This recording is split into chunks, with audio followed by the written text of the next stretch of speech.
So, for instance, if I was standing, let me just set up a more scenario. Okay. If I was standing here, a cat's here. The way I gather material is I just take it from the hex I'm standing at. So I would take this mushroom and put it into my inventory over here. Mm-hmm. And you can see you have 2 inventory slots. But I got the perp script. And then the way cats gather is they can take something from either hex next to them. So this cat can take either of these 2 things and move it into an adjacent piece of yours. So that would mean moving it, for instance, it can move it into this cauldron. Here. And cauldron also have an inventory size of 2, so they can hold 2 things.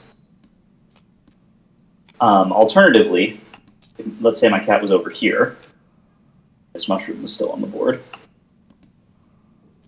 This cat could gather this mushroom and give it to the raven. And ravens have the ability to transport things, so this raven could then put it into the cauldron.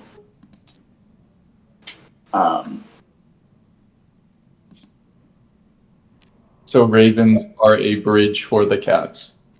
Yes, as well as other things. Yeah, the cats basically walk on over them. What did you say? Oh, Yeah, the ravens are a bridge. The cats just, they walk over the ravens. Oh, yeah. That's how it Yeah, works. yeah. That's how it goes.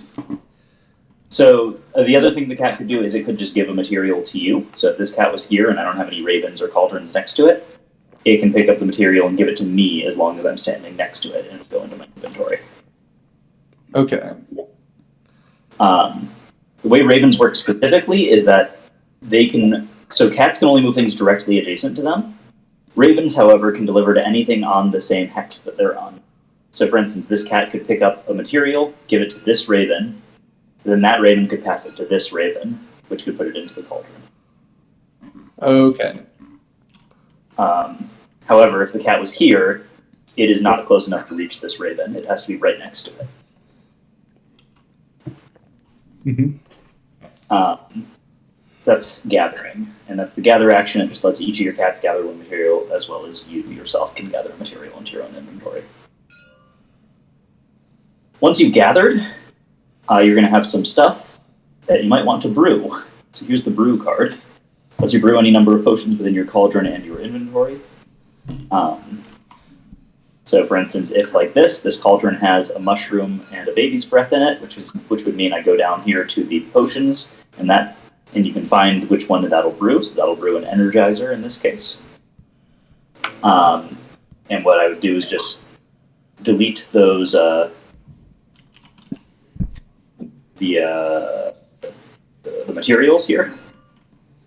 Or rather than deleting them, I'm actually going to create a bag for us to throw them into, because deleting in Tabletop Simulator is dangerous. mm-hmm. So here's a bag. So we just throw them into the bag of holding up here and replace them with, what did I say it was? An Energizer? So you can find that from the potions, and boom, now you got an Energizer there. Okay. When you brew a potion, it's also going to have an effect. So you can see all of them have a when brewed effect. I'm not going to go over all those, we can read through them. That's brewing. And you can do that as many potions as you can at a time, so as many as you have enough materials for. Any questions? So I do this potion. Yeah. So do I interact with this board at all? Or is this just laying out the possibilities? This board will be used for something else later. In terms of what you can actually brew, you don't need to worry about where anything is placed. This is something I'm going to change where the information about the brewing cost is later, but for now it's just on the card. So like the positioning on this board does matter, but not for the purpose of brewing. So for now you can just look at it to see the cost. Any questions on brewing? 9. Okay. Let's talk next about growth. So growth is how we regrow the forests in the game. It also lets you fly one space. So you'll notice that there are a few cards that say fly 1. So when you play them, you can fly yourself one space. when you play a growth card, you choose one of the forest types, and you do it based on this queue here. So this is the first time we're interacting with one of these queues of cards. So you can choose any of the forest types, but it'll cost you a different amount of energy depending on where it is and how recently it's been regrown. So if you wanted to regrow a mandrake root forest, it would cost you 0 energy. But if you wanted to regrow mushroom, it would cost you 1, or nightshade would cost you 2. Energy is just a resource you're going to have. You start the game with 1 of it. We have it represented by these checkers. So yeah, anytime you interact with one of these queues, so like let's say I choose to regrow the mandrake root, you're going to take it, move it to the end of the queue, and slide everything else down. And select everything else and slide it down. Okay. Thematically, that represents like when you tap into the magic that's used to regrow the forest. That magic, the energy gets used up for it, so it's harder to access that magic in the future. Mm-hmm. Something like that. Got it. And so when you regrow the forest with the growth card, you're going to put one thing of that type in each of those forests. And then additionally, you'll choose one of the forests of your choice and add an extra one to it. So you can choose to put it in a location that benefits you, because like you have cats there or something that can gather from it. Any questions on growth? Nope. That seems simple enough. Okay. Training Familiars is next, and you'll have 2 copies of that card. Something you're going to want to do fairly often. Similar to Regrowing Forest, you're going to interact with a queue over here, so if you use something, you'll move it to the end. And depending on which type of familiar you're training, it's going to cost a different amount of energy. And then this is a difference from when we played Zach. When you train a familiar, you can add it anywhere next to your witch. So if you're building a cauldron, you have to be in the village that you want to build it in. If you're adding a cat, you'll add it to a hex that's near you. Okay. So you got the ravens and the cats, which is obvious what they do. Toads, they're the ones who stir the cauldron for you. So toads are how you get cauldrons, and spiders are, of course, your shopkeepers. So that's how you open a shop. Now, when you're training familiar, in addition to paying the energy cost, you also have to pay a monetary cost. So you're going to be collecting coins throughout the game as well. You start with 1. And you can see that depending on where you're taking it from, your board, it's going to cost a different amount. So your first one is going to cost you $1. Then, like if you're adding your second cat, it'll cost you $2. Your third cat will cost you $4. And then you'll notice it also says +1 for upgrade. The only thing in the game that can be upgraded is cauldrons. So your cauldrons, instead of adding a new one, because normally you can only have 1 cauldron in each village, but instead of adding a new one, for instance, you could just add a second one to the same village, and that would be considered an upgrade, and it would cost you 2 extra coins. I know on the little player board it says +1, but you'll notice I've amended that rule by adding it right here. It's +2 instead of +1.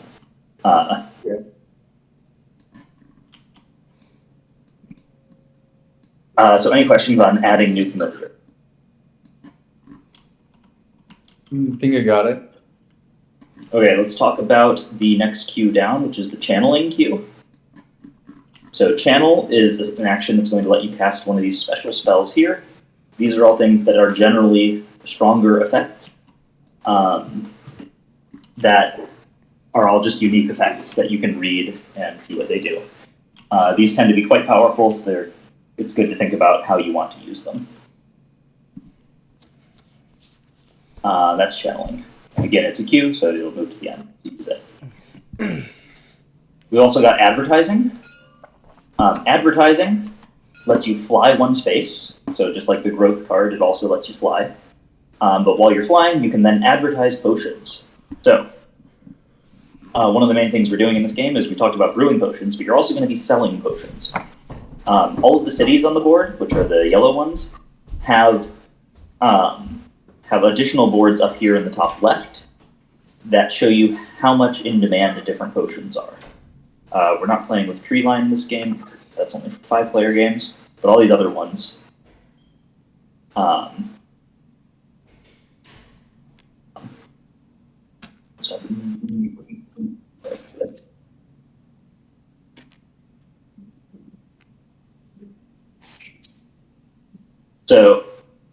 so for instance, right now at Duskvale, if you have a shop in Duskvale here,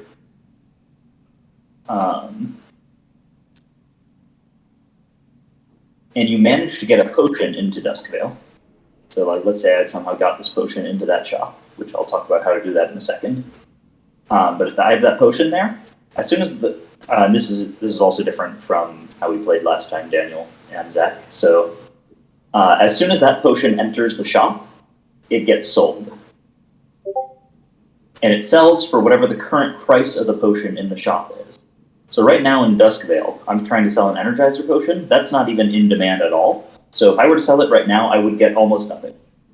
Every time you sell a potion, you will gain an influence in the city, which is marked by these little cubes that you have. So you would put your little cube next to the city. So if the green player sold this, they put this cube here, and then it would move to the end of the queue. Like that. You probably don't want to do that, though. You'd probably rather sell it when it's in demand. And there are these different levels of demand here, so if it's at the highest possible demand, you'll get $2 and 2 points for it. Ooh. And then as it goes down in demand, you'll get different amounts of money and points based on where you sell it. The bottom one here gives you the option of $1 or 1 point, your choice. And no matter where you sell it from, it'll then move to the end of the queue. Ooh. And everything will light up. What's the right currency? That is points. Oh, points. Yeah. And, I forgot, in order to mark points, we're all going to need a counter. So, here you go. You get a counter, you get a counter, you get a counter, you get a counter.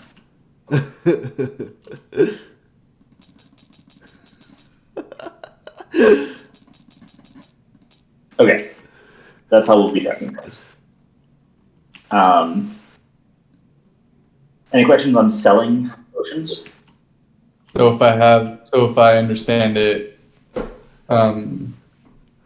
wait, could you remind me, do you have to go to a shop to sell, or? Yeah, I haven't explained how you get the potions into the shop, but you have to own a shop in that city.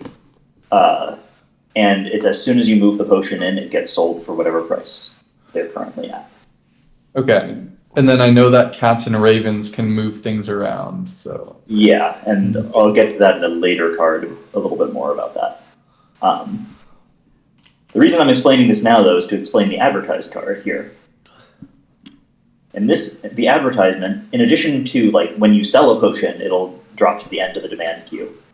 However, you can also advertise to move something to the front of the demand queue. So, for instance, if I were to advertise, you're going to choose a card from the potion queue, and you're going to choose a card from the cities queue, and you're going to advertise that potion to all of those cities. So if I were to choose this health tonic and this city card, speaking of, sorry, just a second, gotta get rid of one of these cards. Oh. Okay. That one's not used in a 4-player game. Okay.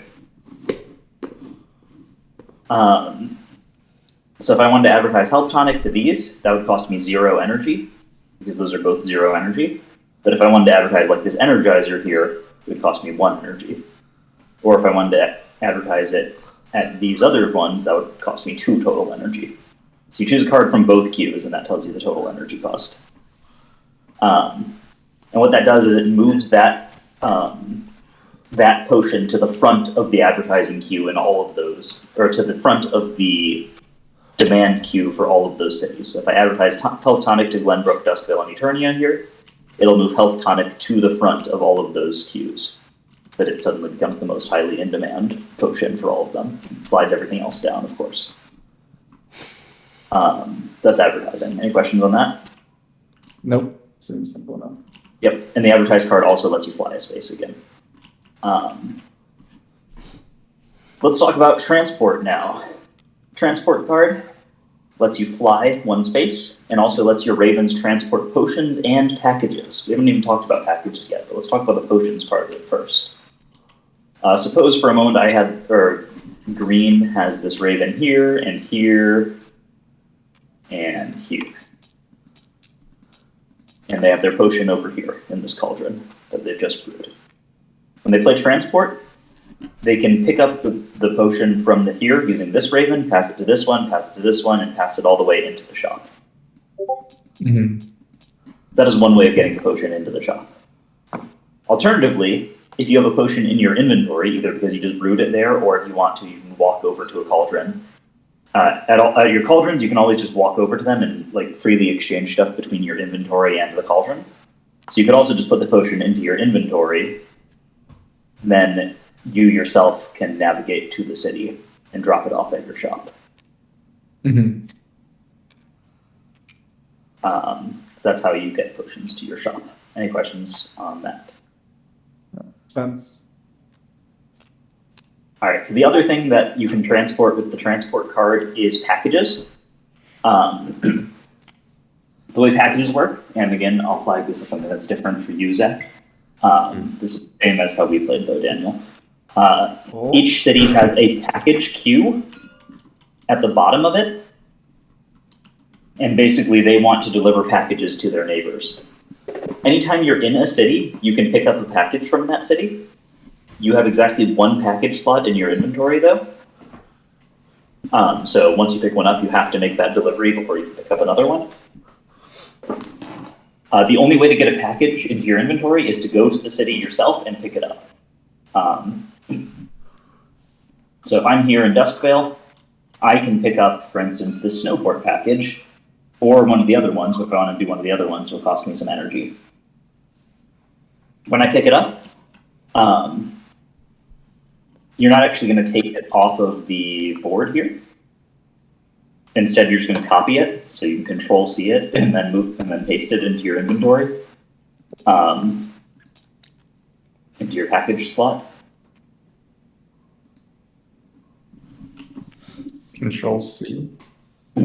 Yeah, and Control-V to paste. You should have the ability to do that because I promoted you. Here we go. Oh wait. Ew. Maybe it's not the same as Mac. Oh, if you're on Mac, Command C. For me, I'm on a Mac and it's Control. It's weird. Oh, what? Yeah. I can't copy it at all. Huh? You're on Mac, Armand? Yeah. Control-C. I'm pressing it, but it's not. All right, have you tried Command C? I'm trying both. Let me make sure you're promoted. I mean, you should be. Yeah, you're promoted. The machines are disobeying us. What is going on? I Well, can just have someone else copy it for me. yeah, we'll just do that. Yeah. Anyway, so you pick it up, it goes in your inventory, in your package slot, Ooh, and then either... Oh, what happened? rewind time. Oh, fast forward time. I bet. Okay, don't do that. That can mess stuff up. Who's It doesn't- doing that? It's an unstable... Destruction unstable. time. So if you... Okay, so you get the package. In order to pick up the package, you need to pick it up from one of your shops, by the way. So you can't just go to a random city and pick up a package. You have to actually have a shop there to pick it up. Because otherwise, how are people going to know where to find you? However, to actually make the delivery, you don't need to have a shop at the location you're delivering it to, because you're going to deliver it directly to someone's house, of course. So once I have this package and it says it wants to be delivered to Snowport, I just have to make my way over to Snowport, and it doesn't matter if I have a shop there or not. Now, do you have Okay. to physically go there? You just physically go there, or your ravens can transport it for you. The change from when we played though, Zach, is that ravens cannot pick up packages for you. They can only transport them after you've already picked them up.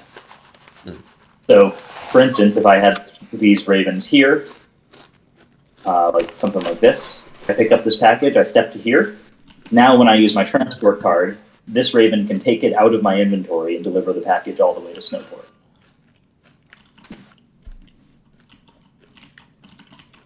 Does that make sense? Yep. Okay. Why are you doing this? Well, when you deliver a package, you're going to gain influence in the city. So you'll put that influence marker next to the city, which I haven't explained why that matters yet, but it does. And you'll also get $1. So it's a way of making money and gaining influence. You only get $1 in influence for delivering? Yes. It's more of like a bonus that you get while you're going about your business doing other things, is a good way to think of it. Can you, is there any evil witch path where you can steal the package and lose influence but get resources? No.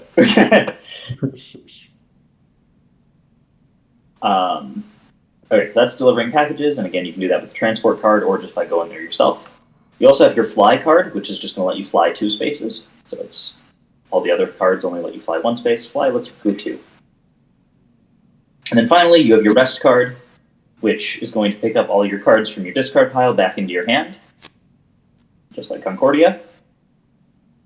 And then for every 5 cards you pick up, you're going to gain 1 energy. Now you only have 10 cards. That means if you play all of your cards, you'll get 2 energy. Otherwise, you'll get 1 energy if you played at least 5 before resting, or 5 including the rest card. But you can't move through other witches, right? That is correct. Yes, you can't move through other witches. There can only be 1 piece at each intersection, and each village can only hold 1 cauldron, unless it's you upgrading your own cauldron. Cities can hold shops from as many players as you want, although still only 1 per player.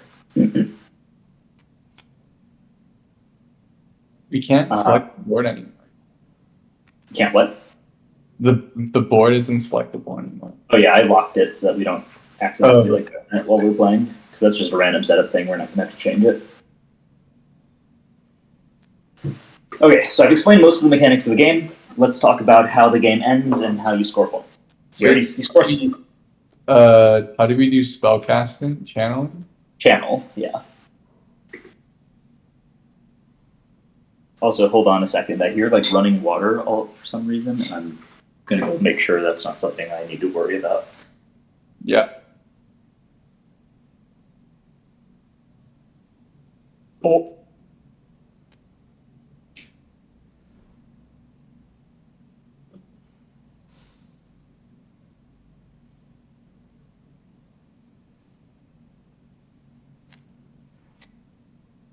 Have you watched Kiki's Delivery Service? Me? No. This game is What the heck? It's based on raining. that. It's raining, Wow. and I have a window open. I didn't know it was raining. Okay, cool. It's not anything I have to worry about. Okay. So, also at the start of the game, I'm going to do this now. We're going to randomly select 4 cards from this stack of things. Now, this is kind of Terra Mystica-like. So here we go. You can ignore this stack over here. Ignore that. These are the ones that actually are in our game. Except I'm going to change something because this is too similar to the last game. And I want to see something different. Cool. Okay. So, hold on. Let me actually get rid of one of these. Okay. So if you look right here, this is the current active card for our, the round, sort of. And what it says is that every time you add a cat to the board, you're going to gain 2 points. Okay. At the moment. Now, every time someone rests, every time you play a rest card, you're going to flip one of these moons. Once all 4 moons have been flipped, that is going to trigger the full moon. And we're going to do some stuff based on this here, and then we're going to move this to the end of the queue, and the next card's going to slide in. Like this. Oh. And then we'll flip all the moons back, and again, we'll have another cycle before the next full moon. Is that a round, or does that cycle as many times within a round? It can cycle. There's no real concept of rounds in this game. That's the closest you get to a round, but it's not like there can only be 4 rounds in the game. these will cycle as much as they need to until the game ends, which I'll explain the game end trigger in a second. Okay. But they're just going to keep cycling. So we have different things that this one says whenever you brew a love potion, you'll score a point. This one says whenever you deliver a package, you'll score a point. And then this says if you add or it says add or upgrade. You can't actually upgrade shops anymore. So this is just saying if you add a shop, you'll score 2 points. And this one says if you add a cat, you'll score 2 points. In addition, when the full moon is triggered, you're going to get something based on the influence you have in cities. So right now, this says that you'll get 1 energy for every 2 influence you have in each of these cities that are listed, Duskvale and Glenbrook. Mm-hmm. And so that's when the full moon is triggered, when that person rests to flip the final moon. Got it. This one gives energy. These other ones are all giving a coin per 2 influence in certain cities. And so you can kind of look at this track to see which cities are more important. So like this game, there's 2 Glenbrooks represented and 2 Eternias represented. So those cities might be a little bit more important to have influence. Duskvales. Oh, they okay. This is actually a pretty even spread here, but it's possible to get a more lopsided one where certain cities end up being much more important.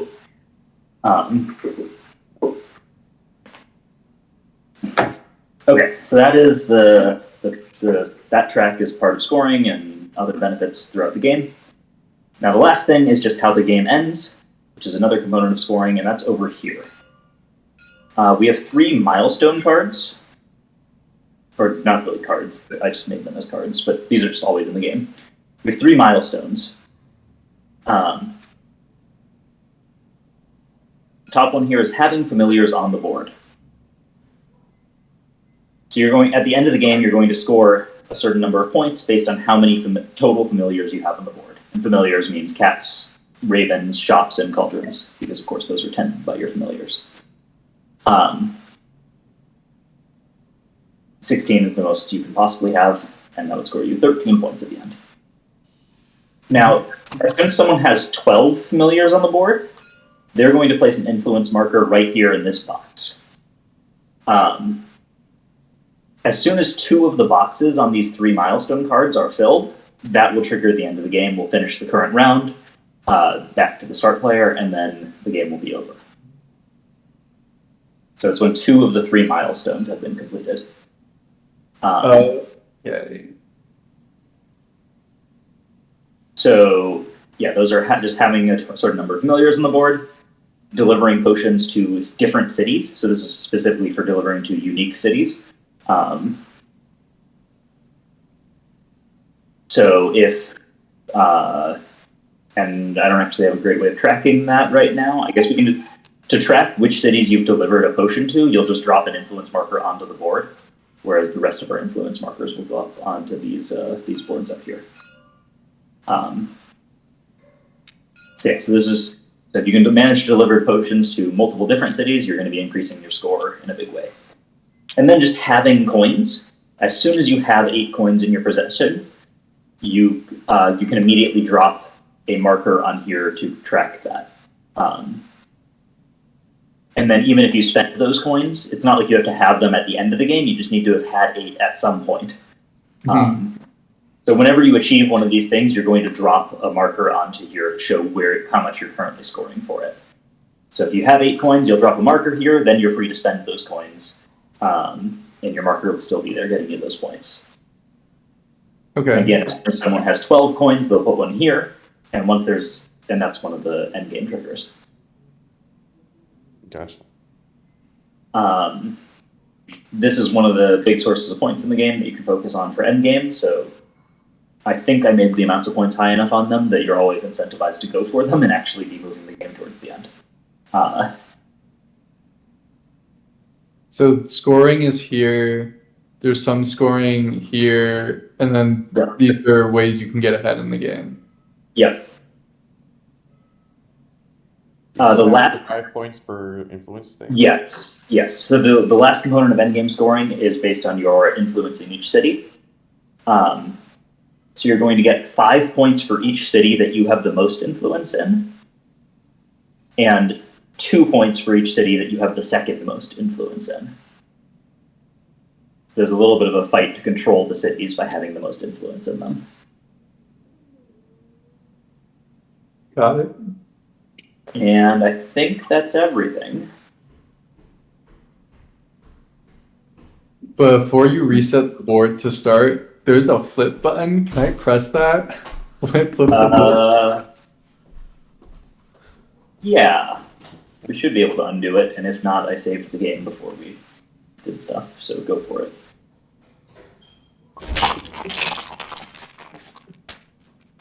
Yo, my raid. Wait, everything that was locked just stayed in the same position. It did. Oh, grab one. Here's a mushroom. Whoa. Alright, You're like a I'm magician. Have you ever seen the magic tricks where they like, throw a deck in the air and they grab the right card out? That's exactly what I was doing. Was this mushroom your card? Alright, so you know the game now. Let's reset everything. So go ahead and drag all of the familiars back to their tracks.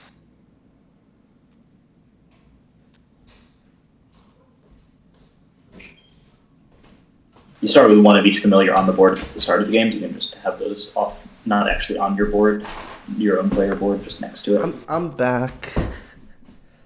Hello. Did you hear my explanation of the end of the milestones? Nope. Okay. This is one big change from when we last played. Oh, okay. Instead of the game ending when you run out of influence, now the game ends based on completing these milestones. Uh-huh. So this one is just for the total number of familiars you have on the board. That's cats, ravens, shops, cauldrons. As soon as you have 10 familiars on the board, you'll put a marker here. Oh. And then that'll be scoring you 3 points at the end of the game. Once you have 12 on the board, you'll put a marker here, it'll be scoring you 7. And so on and so forth. Then there's also this one for delivering potions to different cities. So once you've delivered a potion to 4 different cities, wait, I just, okay, never mind yet. You'll get, 12 points. And to mark which potions you've sold to, or which cities you've sold a potion to, you'll just put 1 influence marker on the city on the board itself. You need the shop, right? Say again? You need the shop, right, to sell? Yes, you do need the shop. So you need 5 and you'll notice shops. You only have 4 shops, but it's possible to get points for up to 5 cities. That's because you can move your shop to a different city. Oh.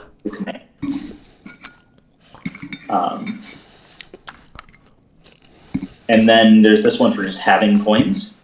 As soon as you have 8 coins, you'll put a marker here, and then even if you spend those coins, you'll still keep the marker there, so it'll still be scoring points. So you just have to show that you have that much stuff, and then you're free to spend it. The game will end once there is a marker in 2 out of the 3 spots that are that have the box there. Oh, the box. So not influence anymore? Not influence anymore. You now have unlimited influence. It doesn't matter how quickly you spend it. Cool. So should we have a bag for the influence then that we can just pull from? Probably, but it's fine to just leave it how You it could is. clone it.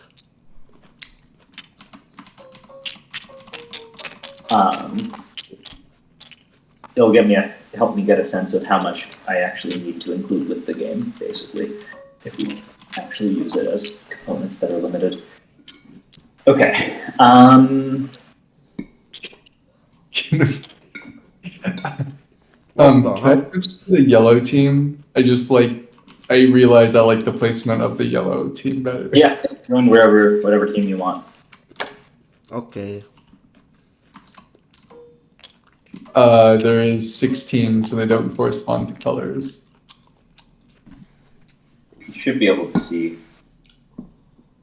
Oh, change color. Okay. Change color. Oh yeah. I don't even know what teams does. Yeah, just change color.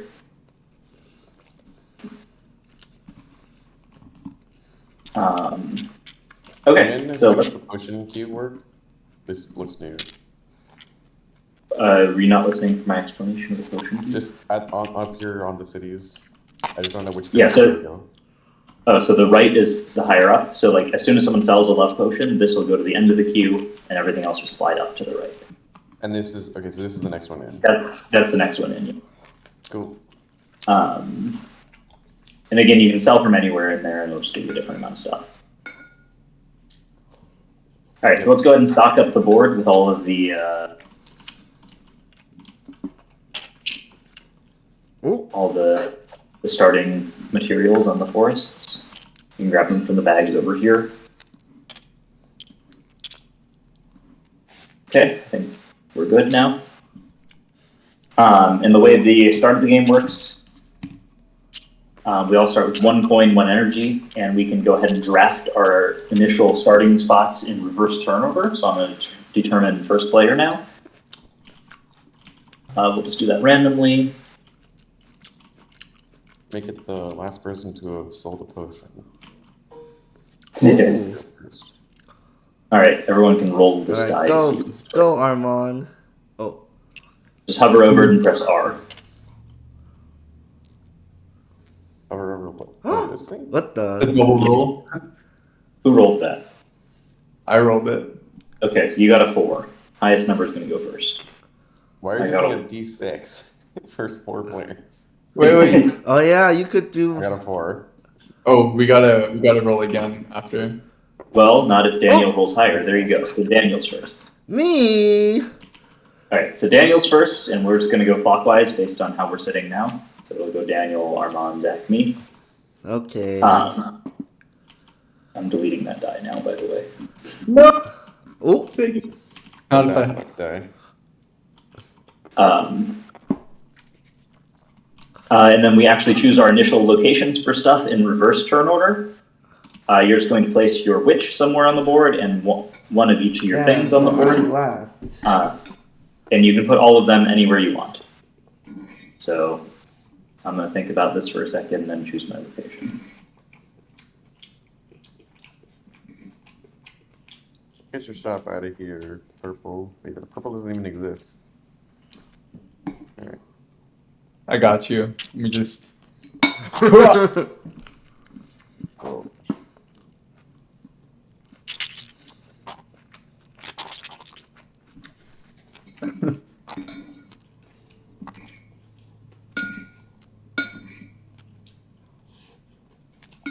I'll actually start my timer since we're actually playing now. Ooh.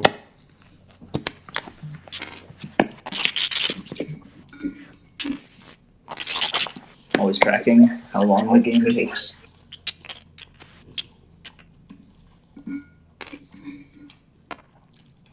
Alright, I'm going to start with my cauldron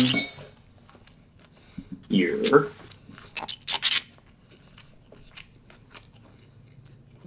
Hat.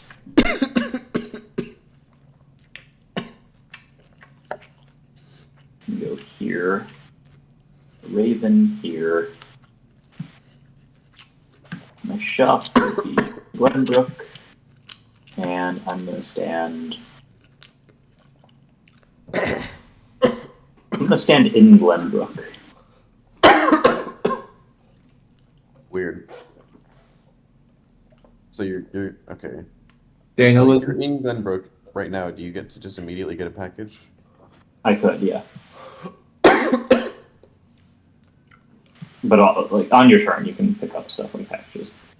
And as far as basement rules go, you just There are have to none. have... Oh. For the start of the game, there are no placement rules. You can place stuff anywhere. Oh, okay. In the future, it's always next to wherever your witch is. Okay. Well, I'm going to put my cards into my hand. Does that work here? How do I do this? You can Yeah. hover over the stack of cards and press a number on it to pick up that cards. So just like hover over it and press Wait. 5 twice. Okay. Nice like, card. you know, what is this? Is all of them? Okay. I just need to read the... Where is it? Gather. You can cast gather one material. This is the same. Okay. Everything's the same, except I added light to the growth card and to the advertise card. I think everything else is the same from when you played it. But I'll shoppy here. Oh, where's the queue? I see. Okay. I'll put my cauldron over here, I guess. Wait, this is kind of cat. I can't put my cauldron in the same spot as you, right? You cannot. Interesting. Maybe I don't do that then. What does that mean? Oh, interesting. Mm. And then, interesting. This board's kind of messed up. This board is very messed up. Good though. That's good data. We'll see how it actually feels to play. The first game I played was also messed up. I feel like this is. I guess I'll put my shop in. It's hard to plan ahead. So the shop matters so that you pick up packages at your shop and you deliver potions at your shop. Yeah. But pick up packages, deliver potions. I am just gonna start at Eternia. Screw it. My cauldron's gonna go over here, and my witch is gonna go in somewhere over here, and my raven and my cat. My cat's gonna go probably somewhere here, and El Raven is probably gonna go like if the raven is adjacent to the cat. Hmm? There. I don't know how this works. This is too far away, but I can make one more way it works. I guess this doesn't really matter. I can't move my raven here, can I? No. Oh wow, my audio sucks. I'm very faint now. I'm getting now. No, it's just my audio is bad. Okay, so this is legal. It was legal. It's also cool.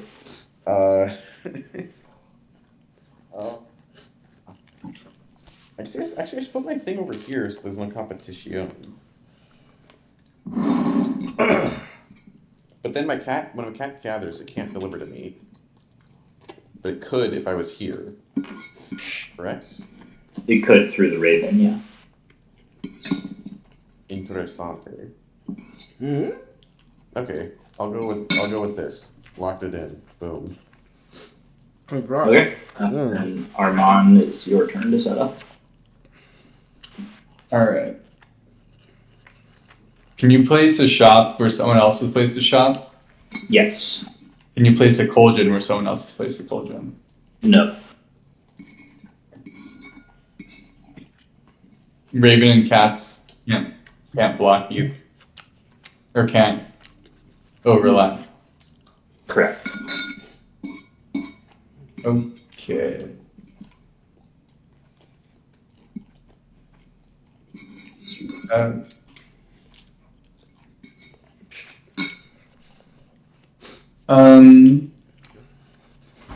Let's see, so Glenbrook and Duskvale give energy. And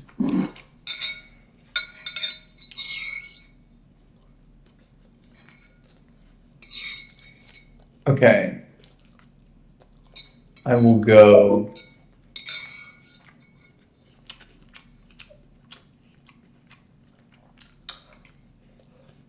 maybe there. Okay. And then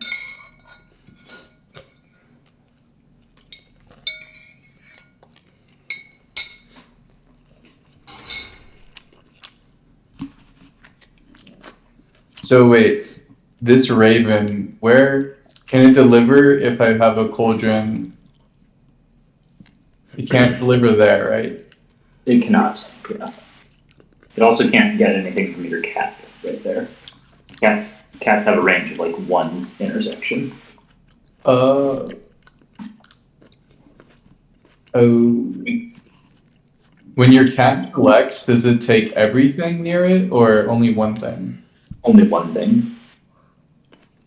Okay. Oh, this is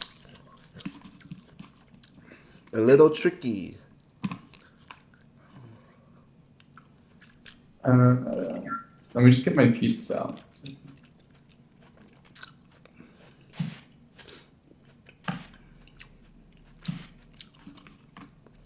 This is like the advanced Castles of Burgundy sports, where you just have like a giant town and then super weird. This is an especially weird board because like all of the resources are like gathered together. Mm-hmm.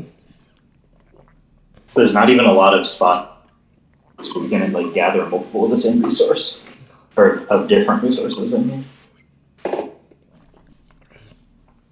Do you have any recommendations? Because I literally don't know. I'm looking at this board. I feel like you might just want to play up here. So like, just like start at one of these villages, put a cat only on one forest, which is not amazing, but I don't think it's the end of the world because they only gather one material at a time anyway, so it's kind of fine for a cat to just be on a single forest. It'll give you less flexibility, but you're not actually limiting your output. And then probably if you're going to go for that one, then you would want your cauldron here, because then your cat could just deliver right into your cauldron without needing your raven. How about I go here? Oh wait, why don't I go here? That would be fine.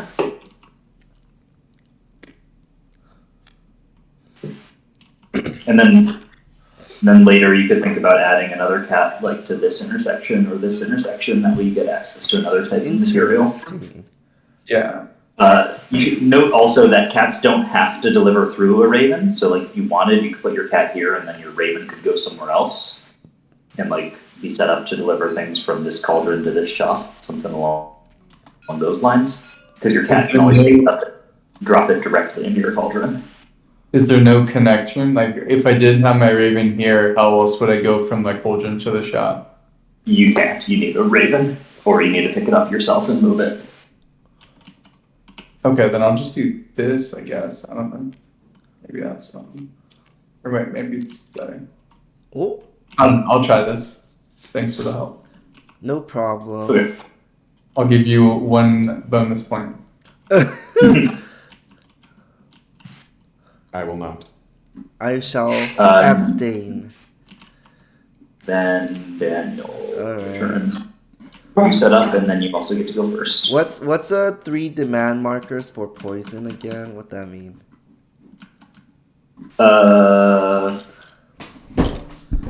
That's demand markers are these things.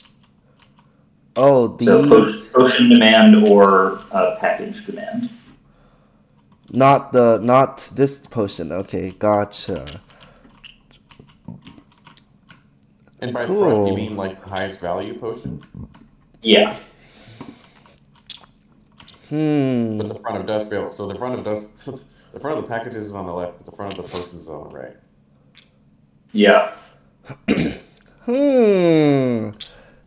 So That's because one of them is you're spending energy, so you want to spend less energy. The other one is you're gaining more stuff. So they're both consistent with higher amounts of resources on the right. It's just a difference of whether you're gaining or spending that resource. Mm-hmm. Wait, who put the cauldron here? What the?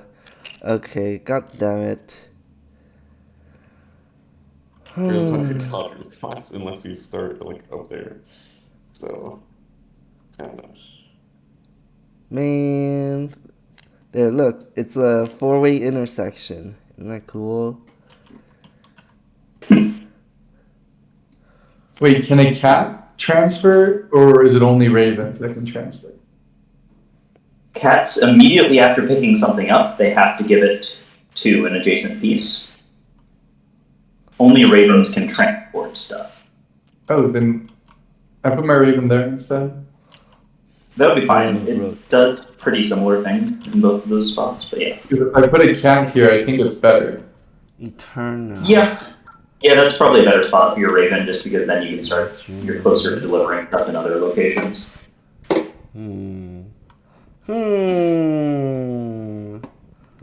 Sorry, I'm thinking a little bit. My witch could start anywhere, right? Oh, I didn't put my witch down. Wait, where is my witch? Right here. In my witch can collect stuff too, right? Yeah. How can my witch transfer to stuff? Does it have to? If you just have stuff in your inventory, you can then walk, or as you fly around, you can move stuff with you. Is movement expensive in this game? It's just on the cards. Oh, it's like you play a turn and you can move. It's, yeah, like the certain cards say fly 1 or fly 2 on them. Snowport is energized. Should I just do it? You probably don't want it there because that's cannibalizing your cat's. What if I go this instead? That would be fun.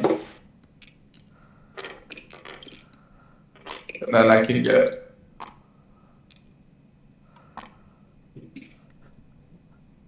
Does this work again for... I forgot. No, wait. My cauldron's over here.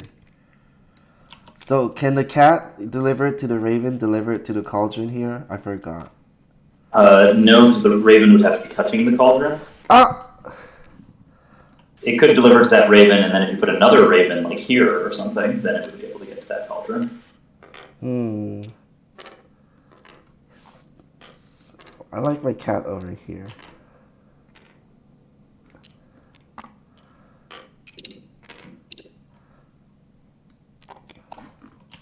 Give me a moment. Sorry. Should I?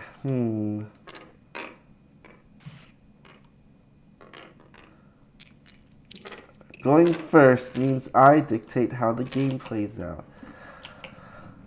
Do I want to monopolize the mushrooms? Just kidding.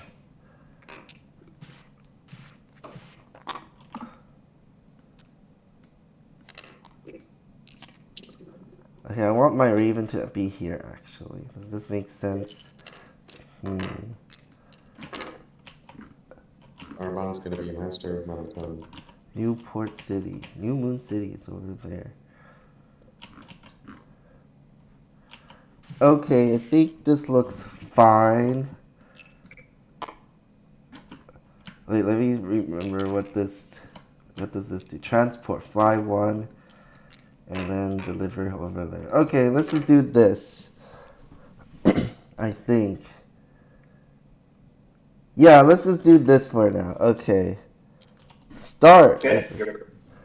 Start. Okay. Wait, I'm starting it. Okay. Yes.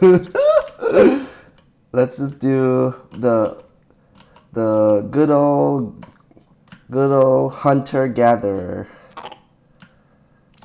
Okay. So the cat gathers these and I gather that. So boop, delete. Wait, no, put these two in my inventory. They just go into your inventory. Yeah. And then my raven do nothing. Alright, that's all. Wait, when my cat gathers, what does it do if it moves it into the shop? You can't. It would only. Oh, that isn't. Oh wait. Then if I move this here, then I thought I could do something with that. Yeah, those two locations are basically equivalent. Well, here I can move a cauldron here. That's true.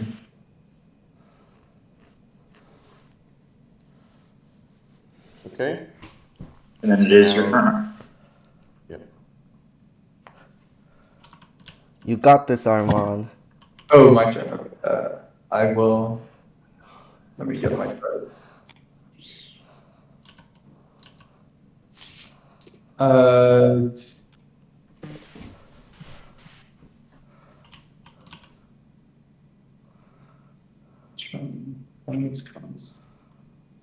So I can play turn 2. Okay. We'll just look through all these options right now. How do you build cauldrons again? Cost money. The Toad of Death. Oh, you need a toad to do it. Yep. Okay.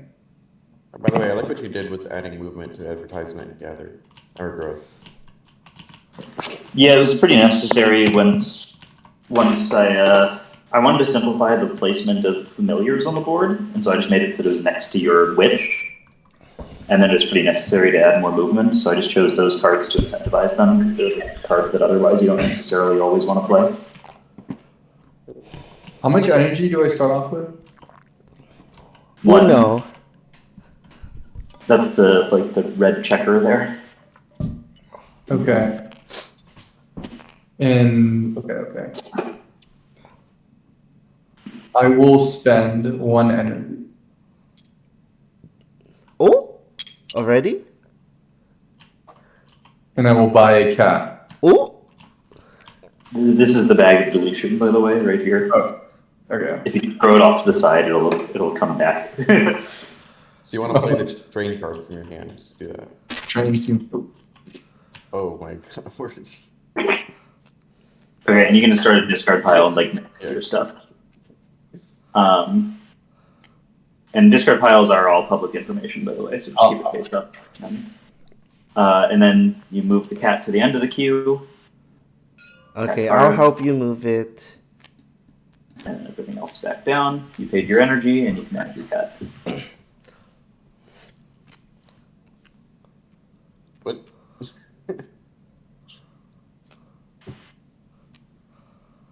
put my boy there. Okay. Did that also cost dollars or not? It does cost $1, yeah. Oh wait. Because you took the cat from this section. Oh. You do start with $1, so you could pay for it. I mean, fuck it. Let's go for it. Okay. Okay.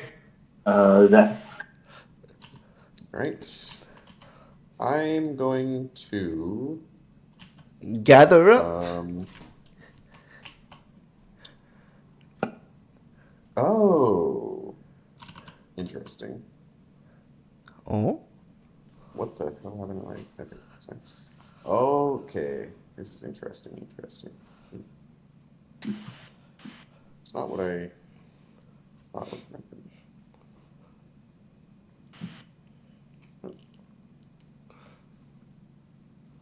I guess I will just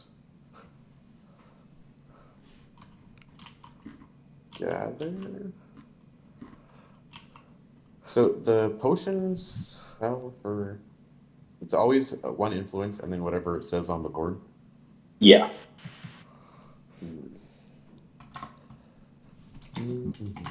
You get energy. And Treeline doesn't exist. Freeland does not exist. Large. Okay.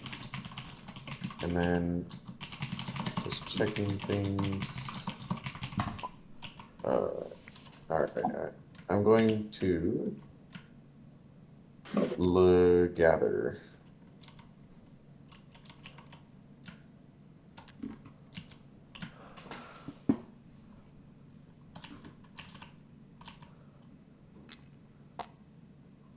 And I guess I will just get the root and the flower.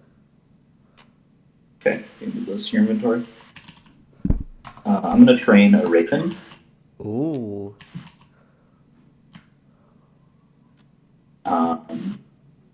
Won't cost me any energy because it's there.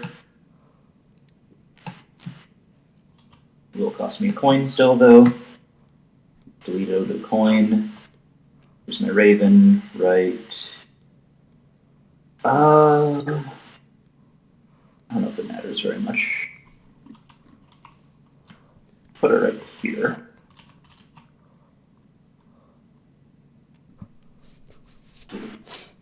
Yeah. Okay, that's my turn. My turn. I'll do the simple thing and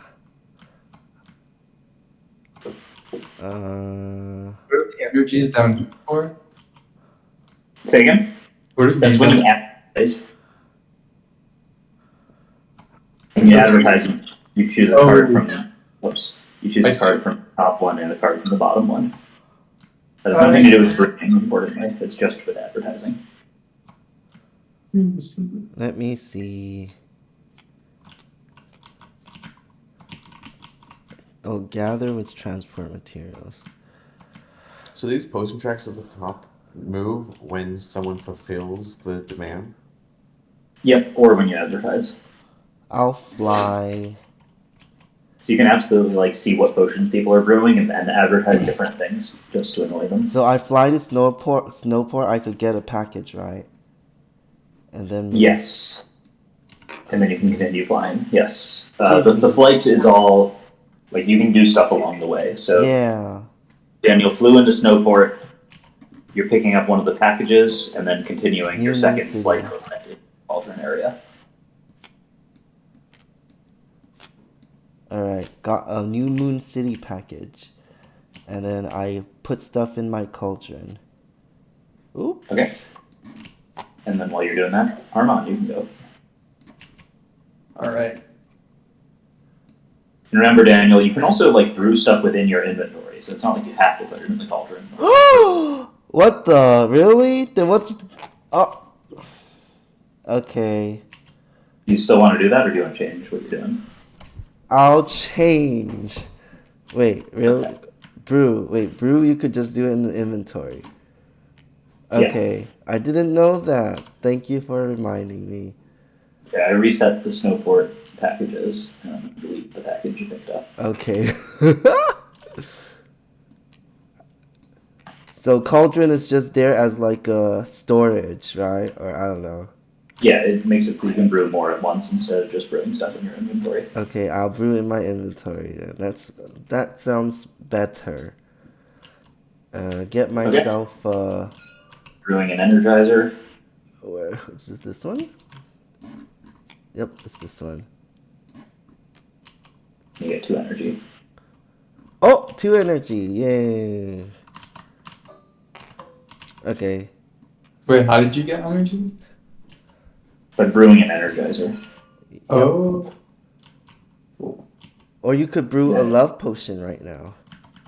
It is your turn, Armand. Oh wait, that's 4 points. Never mind.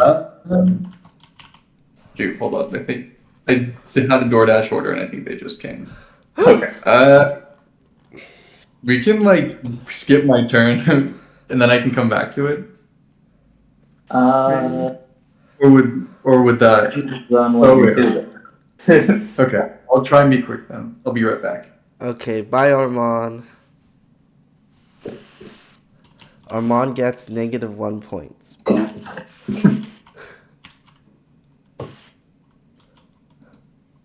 Look, I'll be right out. Give me 1 moment, thanks.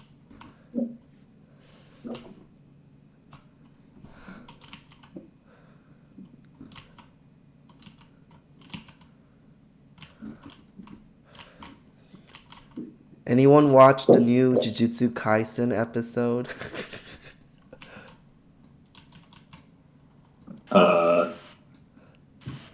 Nope. Zach, you didn't watch it either? No.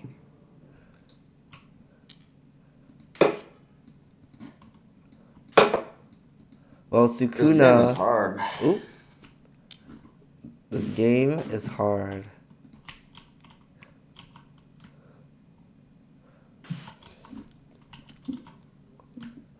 Add or upgrade shop in Snowport or Eterna.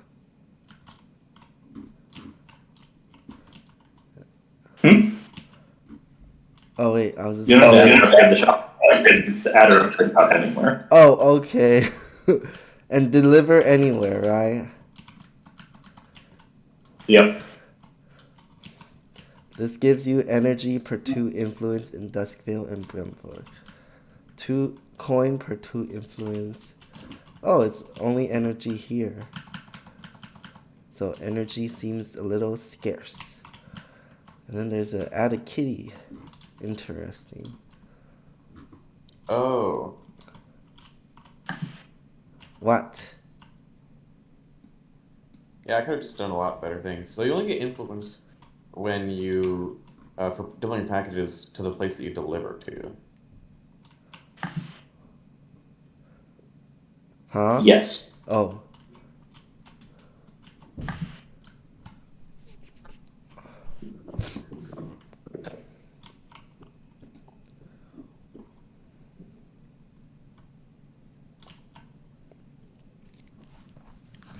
What you guys have for dinner?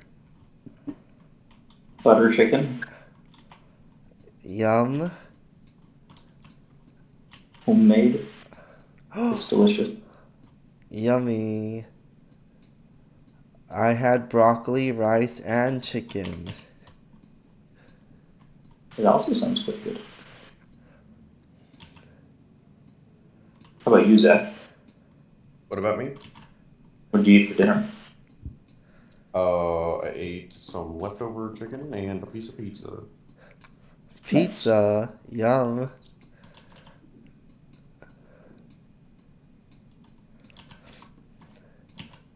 Do you go shopping in Florida? I did, yeah. What part of Florida are you in again? The Panhandle, right below Alabama.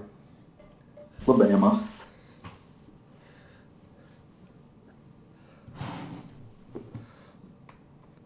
Is Armand back? Doesn't seem like it. What if he locked himself out? That would be funny. And sad. Maybe when he said he has a DoorDash order, he actually meant he's working for DoorDash and he has to go make a delivery. Oh. True. Alright, so in retrospect, putting the cauldron over here, probably not the move. But I'll make it work. With us clogging up the middle here, it's kind of hard to ever get connected to it. Yeah, that's the thing. There's someone guys who spent like bada bing, bada boom. I'm no go there anymore. Yeah, I think if I were you, I would have done some stuff on like the outskirts here. It just I seems would more. have just put all my pieces around this spot, honestly. This would have been a lot better. Yeah, actually, maybe just like cat here, raven here, cauldron here. Yeah. So what I didn't realize was basically I was going for Eternia. I was like, hey, look, Eternia's got 2 spots on the upcoming thing, so I can get influence there. I think it's actually better to not put your shop there because you want to deliver. I think it's easier to deliver to it to get influence rather than sell potions there. So Maybe. I don't know. It's kind of hard to.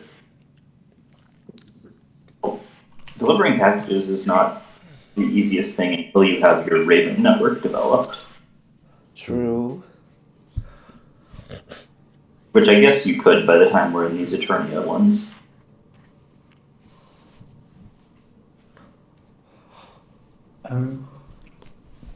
But also by the time we're at that, you can also just have created a shop in Snowboard or wherever. yeah. So if I Oh, hi, Amon. if I play a toad here, that wouldn't work, right? Yeah, you need to be standing at a village in order to do that. Okay, so you actually have to move then. Yeah. Okay. Then, so, okay. And then when you make a cat next to your witch, okay.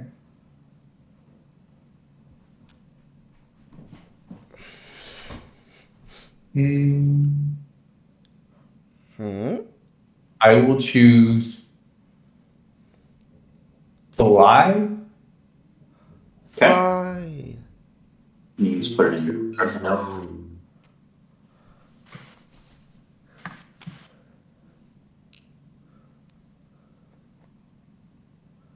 Is there any advantage having my pawn next to my cats? It would allow your cats to give stuff to your pawn instead of to your cauldron. But it's not a big thing. In the current spot you're at, no, because your witch can just gather unless you use the spell. But that's the most expensive spell there is. So. Okay, I will fly. I mean, I'll just make cauldron here, maybe. I don't know. Okay, so you're just flying over there, and it is Zach's turn. So when you advertise, do these tracks move at all up here? Yeah, advertising moves whatever you're advertising to the front of the queue, and everything else slides back down to fill the space. Oh. Really? Oh. Wait, so you can sell in a place without... Wait, is there even demand tokens anymore? Nope. Wait, how does that work? As soon as you move a potion into a city, it gets sold for whatever its current price is. I see. And then it moves to the bottom of the min. Oh. Ooh. Oh. Oh. I see. All right, big. I'm going to advertise. Big Chungus. So first, I'm going to fly 1. Oh, by the way, all the movement on cards is mandatory. Oh. So if a card says fly 1, you have to fly 1. Interesting. What if we fly 2 back to where we were? You can do that. You can move out into a different spot and move back. Okay. You can intermediately take up a package, I assume? Yeah. I guess I will go, yeah. Do I even care? That's fine. Actually? I don't know. We're here. And then I'm going to advertise the health tonic in Glenbrook, Duskvale, and Eternia. Okay. So you can go ahead and. Duskvale goes here. Yep. You said Glenbrook and Eternia as well? Was that the correct thing? I just swapped these two because... Yep. And then here in Eternia, I just moved it from here all the way up to the front. And you said Glenbrook. Glenbrook? I'll do Glenbrook. Yes. Okay. And then those cards that you use for the advertising, you can move those to the end of their queues as well. With that. Oh, you shoved one underneath. Yeah, that one's just really fun. Okay. Why is my counter so tiny? Was what? Why is my counter got shrunk? What counter? All right. Wait, why does Armand have -1?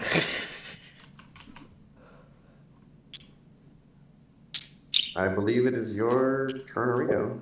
It is my turn, Reno. Okay, since I'm in Glenbrook, I'm going to pick up the Snowport package from Glenbrook. Ooh. That moves to the end of the queue. I'm going to copy it and paste it onto my package board. Color am I? On that. Okay. Wait, I already did that. Okay, whatever. Okay. Oh, you good? Okay. Then I'm going to cast something. What's it going to do? I cast a spell on you.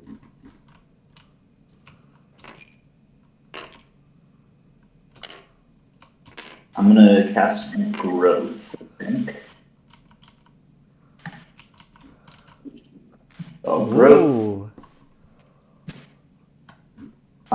Fly 1 here. Oh, wait, I didn't think about this at all. Wait.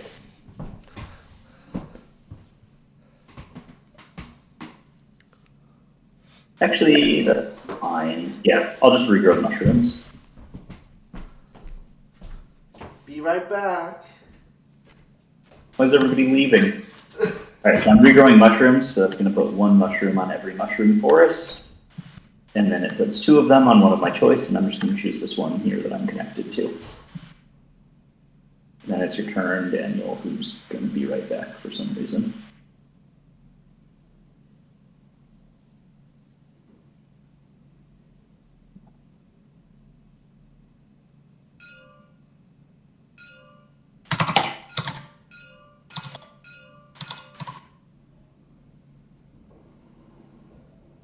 How do you do that? Tab.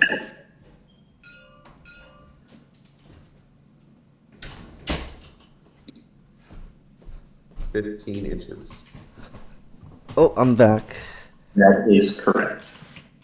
How do you know? Whoa, what is that? Oops. It is your turn, Daniel.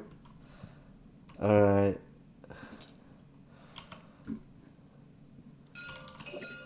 Oops. So, growth. Oh, mushrooms! Just where I am. Except... Did you move with your growth? Yeah, I flew out. Mushrooms. Except I can't gather just yet. Alright, I'm pretty much just gonna fly.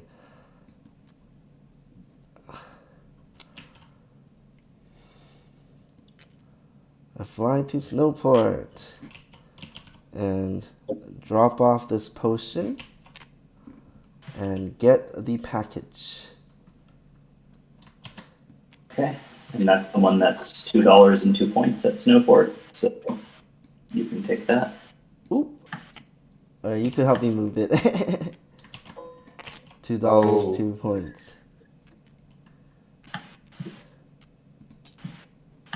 I think that was right.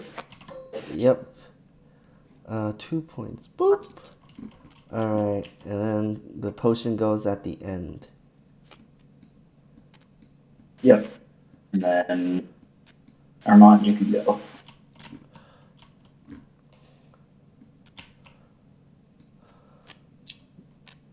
Toad.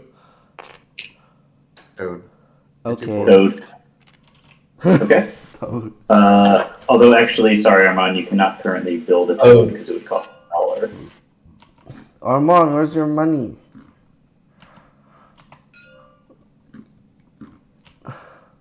I forgot about that. You can channel luck to get $1. Oh yeah, huh?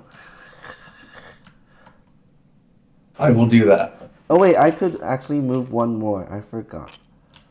I'm gonna move back. Maybe I'll move here. I channel and I get gold.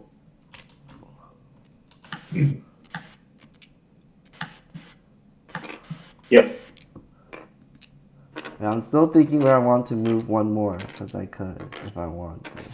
And it is. Fine, I'll move over here.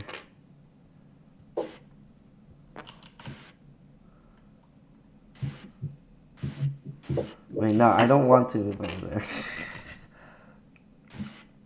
Wait, Daniel, to use your fly card, you do actually have to move both spaces on it. Yeah, I'm thinking. Love. No, wait, these are all health potions. Health potions require mandrake and silver something. I don't know. Alright. So I was here, and I'll move here for now. Yep. All right. Okay. I have a question. If I brew the health tonic, do the resources come from the ether? No, you actually gather them off the board. Interesting. You're still limited to like your cat can only gather one, and you can only gather one per gather action. So it's basically you take a gather action limited to 2 total resources. Can I actually move back here? All right, there. Final decision. Yep. Huh.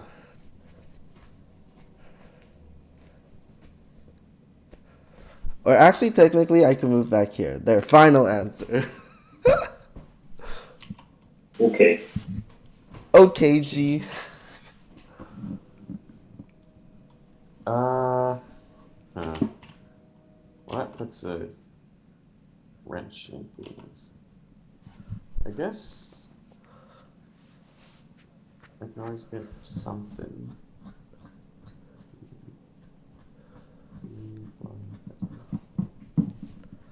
What's up for channeling these days? A teleport?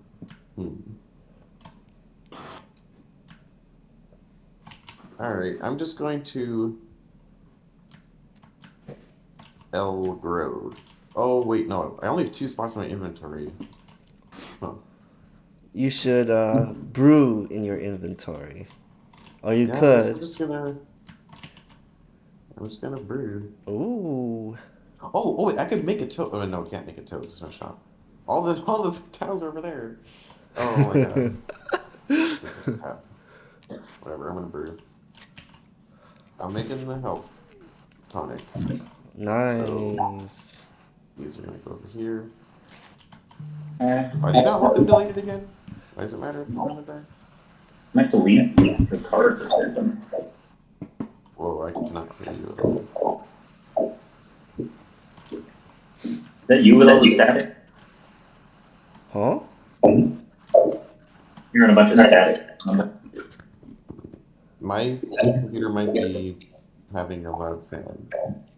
Is that what you're I see. hearing when I'm on? Okay, it's gone now. Yeah. Okay. Right. So I get that. I get the health tonic. How do I get that? They're up here. Is it this? Yep. You can hold Alt over those things to see which ones they are. Okay. And then as you brew that, you can gather a material with your cat into your inventory. Yes, indeed. I suppose I will gather this flower. My thing. That was my flower. That's all she wrote. Alright. You leave me no choice but to channel. Oh! I'll channel teleport.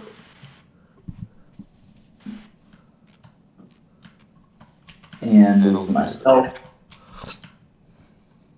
over.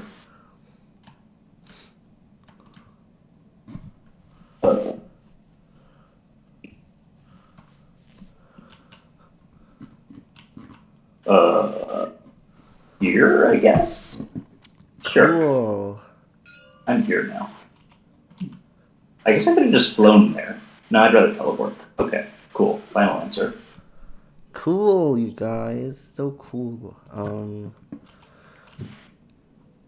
Snowport is this right now.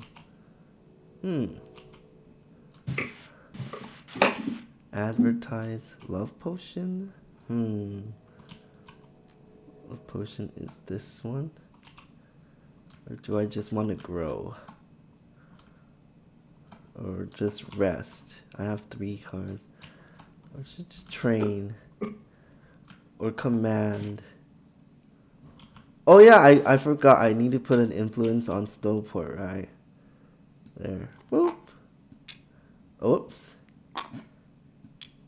Where do we put this again? Here? Like somewhere off the side where it's not going to snap to anything. Alright. How does command work exactly? You just pick up any of your pieces and move it somewhere else. Oh. You know, just grow or channel? Channel. I could channel inspiration, maybe. Your cats gather twice and your ravens transport materials. Eek! Should I just rest? Fine, I'll grow for the family, you know? I feel nice. All You right. stack your cards away when you discard them. That way we can see how many you have. Okay, grow. I'll One thing I fly don't know if you mentioned, one. Andrew, is when the nights run out, does everything still grow one? No. Okay. I'll grow the white stuff, the pollen. I forgot what it's called. Baby's breath. That'll cost 1 energy. Oh wait, shoot! It will. Oh, actually, I'll grow nightshade. Fine. Oh, I don't want to. Fine, I'll just grow baby's breath. 1 energy. Fine. Oh, so costly. Actually, I'll grow nightshade. Yeah, I'll just be nice. Grow nightshade. Sorry, I'm deciding. Where was this order again? It's like this. So Alright, I'm growing nightshade for free. Let me find the nightshade tokens. Copy. Alright, boop. You're welcome, guys. Alright, Thanks. I'm my mad turn. at putting 2 up here. Armand's turn then? Yep. All right.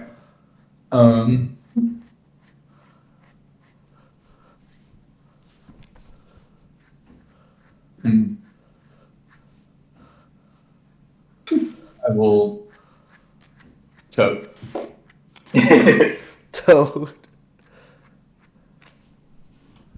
Dude.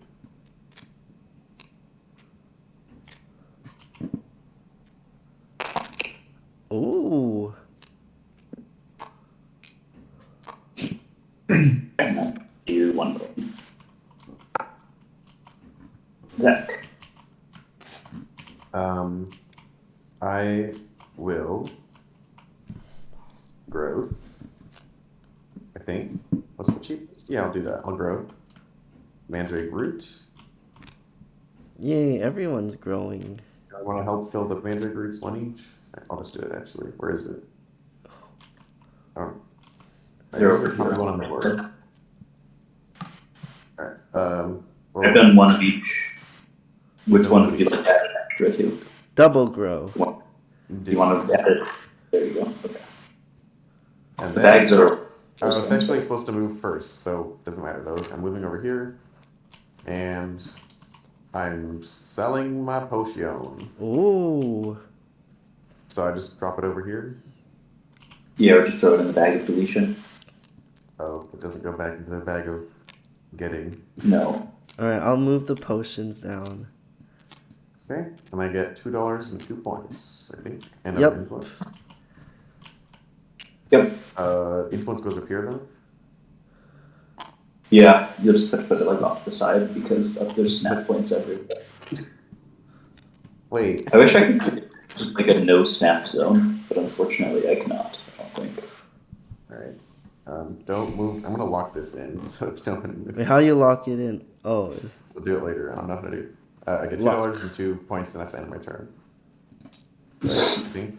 Yeah. Yep. Oh, I could pick up a delivery if I wanted to. Oops, I locked mine in. Oh well. But I don't want to, so I can do that at the start of my turn next turn, right? Yeah, anytime during your turn. Cool. All right, I'm gonna gather. Gathering.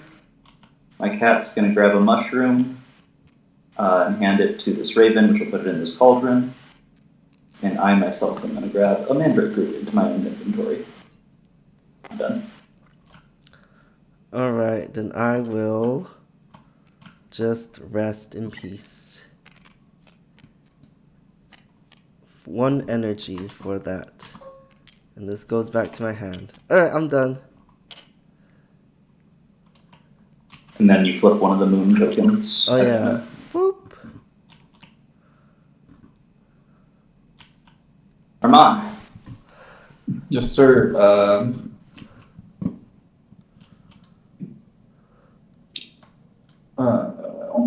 When you gather with your witch, how many items do you get? Just one. One. Mm-hmm. And you have to be standing on the spot that you're gathering from with the witch.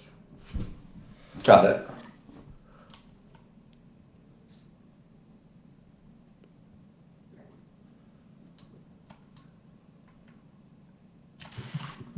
All right, I will.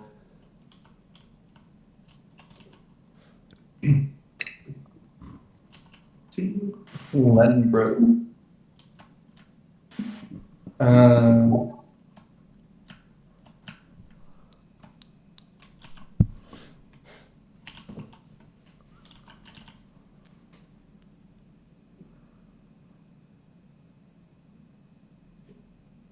Okay, so I need to move like down to get to the mushrooms. Probably. Okay, I'm gonna. I guess I'll advertise to move for free. Guess I can go here. Okay, and then the advertise itself. What would you like to advertise? I don't have any energy, so I can only advertise a love potion. Yep, and you can only advertise it to these cities then. So we'll do that. Do I need to wait, do I need to move to the city to advertise there or no? No, it just advertises love potion to all 3 of those cities. So we'll do that now. Wait. Okay, I guess that's fine. Yeah, I don't know. That's probably. Okay. It's actually in the 2nd position on all of those cities already, so we'll just move it up to the front.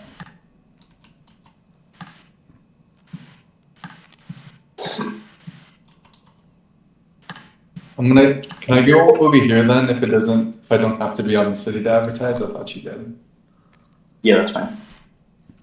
Okay.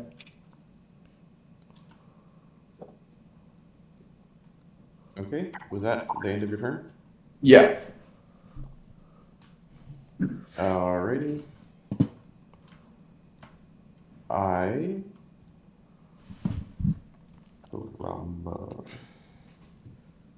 guess I will just.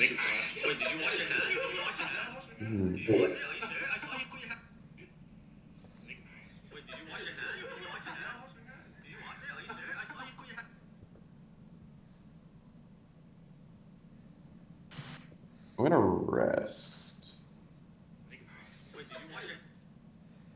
Or I could purchase fast potions and disguise them as my own brewing. Ooh. You can buy them. I wish. I could buy something else though. So if I did that, then it would cost me, and then I could do other things. Oh, it's too hard to think about. Cats can only deliver to ravens that are like right next to them, right? Yes. I'm just gonna rest.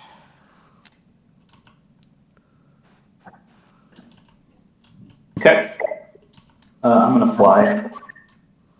Oh shit. Oh? My cards went into oblivion. I was gonna Here you use go. it. Okay. There you go. There you go. Okay. Thank you. Okay, I'm flying. Just gonna move over to here. I have flown. I'm gonna go to the bathroom now. Be right back. Okay. Everyone's being right back. Alright. Yeah, but I'm doing it right after my turn. Okay. Mm, And since I rested, I'm gonna flip this token down. So 2 people have rested so far, right? Just me and yep. Daniel. Alright, maybe I'll just grow some baby breath.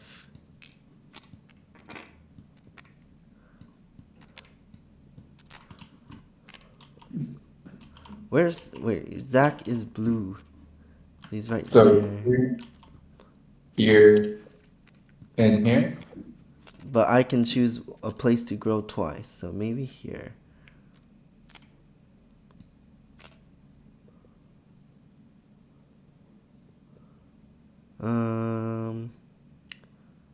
Yeah. Oh, and I get to move. So I'm gonna move over here.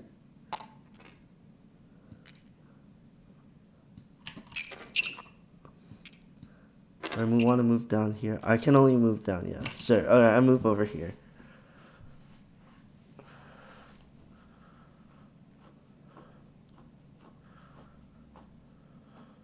What'd you do? I just grow and move down here.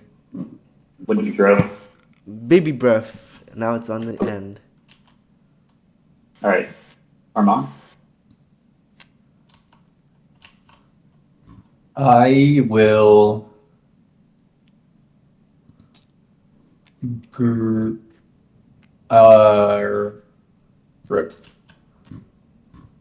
Okay. So I move somewhere and then I growth. Well, everyone's growing.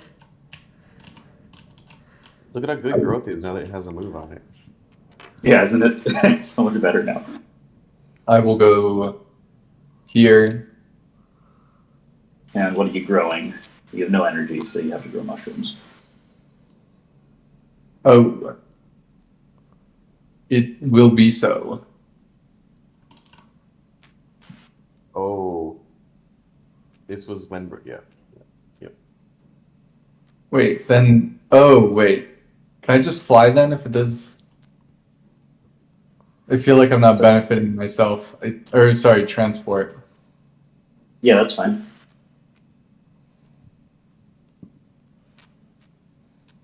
So if I transport, can ravens take up a package, or do you need to be at the shop to do that? You need to be at the shop to do that. Okay, I need to be in there. Okay. He retconned it because it was too powerful to have ravens pick up packages. Yep. Okay, so you're just transporting yourself one space, and then it's Zach's turn. He's supposed to go somewhere, right? I think Okay. probably did. Oh, Right? You moved to here, Amon? I moved from here to here. okay. Yep. So your turn, Zach. Right. I had a plan, Me too. and it has escaped me. Okay. Oh, I got it. I think. Okay, so I'm gonna collect my Glenbrook package, which means it's gonna cost me an energy, and then I move this down. Oops. Hello. Oh, Oh, I will copy that, paste it into my packages, and then I will Wait, you take picked up the Glenbrook? Is Yeah. this how that was before? No, I moved it Did you because spend? I spent an energy and then moved Glenbrook down. Yeah, you don't need to move it. It goes to the end of the queue. That makes sense. I'm going to then fly. I think. And actually, I might as well. What's in the growth? What's in the yield growth queue? Mushrooms. Yeah. hmm?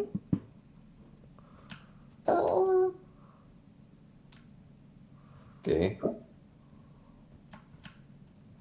Oh, that's like annoying though. Oh, it's very annoying. Hmm?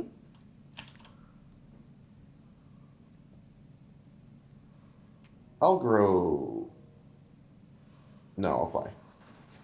So I'm gonna fly from here to here. That's it. I sleep. That's it. Your turn, Daniel. Oh my gosh. Okay, I flip your token. Okay. Uh-huh. This should be a game where it's relatively easy to plan your turns in advance, so y'all think about that. Hmm. I had prepared my next number.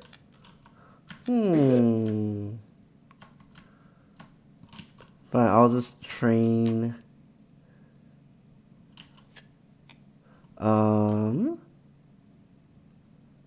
I'll train a cat for an energy and $1. Yep. Alright. No, you're not allowed to look. What the? Oh, I didn't realize that was your next move. I'll put one here for fun.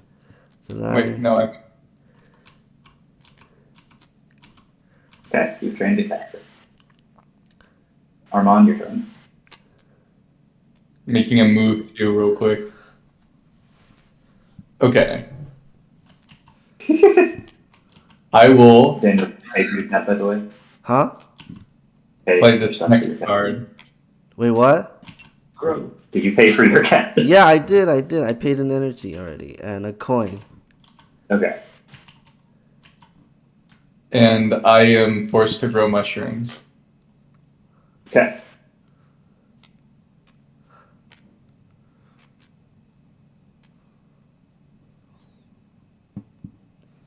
And then you choose which one you would like an extra mushroom on. This one. Okay. There we go. They've been regrown. Actually, I'll do this one. Okay. Is that it? Yeah. I'm going to channel. I'm going to spend my energy in order to channel conjuration. I'm going to spend this purple flower and get any potion which contains purple flower as a component, which will be the health tonic. Why am I taking this? I do not take that. I need the health tonic from here. Yep, and then you get to gather. Yep, I only have one space in my inventory, which is very cat. I will gather. I need. Let's see. I need that, which means I need that and that. And you are there, so I will get this. Why am I? Oh my goodness. I'm surrounded. I'm gonna gather. So I'm gonna pick up this nightshade. My cat's gonna pick up this mushroom. And wait, no, I already have a mushroom. My cat's gonna pick up. Actually, yeah, no, my cat's gonna pick up this mushroom actually and just give it to me. Oh! Wow. Meanwhile, I'm going to take my mandrake root and put it in this cauldron. I think is how I want it. Alright. I too shall gather. Actually, sorry, I'm changing my mind real quick. Putting this back, cat's gonna give me this baby's breath instead. Okay. I too shall gather. Gather a mandrake and this thing. And this cat cannot gather and deliver anywhere, so, right? That's correct. Alright, I'll just do that for now. Okay, I'm on. I will play my next card, which is also gather. Wow! Either best. You are very generous, Andrew, for leaving me this much.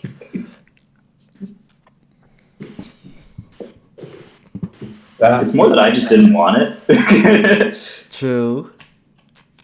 He's humble too. Did you want to? Alright. Did you move first? Oh, no, Well- gathering, not growing. Okay, Yeah, your turn, Zach. cool. I am going to grow. I was thinking about moving because I was planning on playing the growth card. I'm gonna move to Glenbrook. Wait, just to make sure, I can have. There can be two. I can have a shop here, right? You can have a shop there, yeah. Good, good, good. I'm going to, and I had to be on it to build the shop there. Yes. Quick question. Who has sold potions already? And where did you sell them to? I You got sold a one mark. potion in Eternia. Me Okay, and go ahead and Snowport. Put a blue influence marker in Eternia. It's not actually just a blue marker. Wait, don't I you do have not one have one. already? Not there, like here on the board. To mark that you've sold to Eternia. Okay, Huh? don't put the big one there. Just... okay.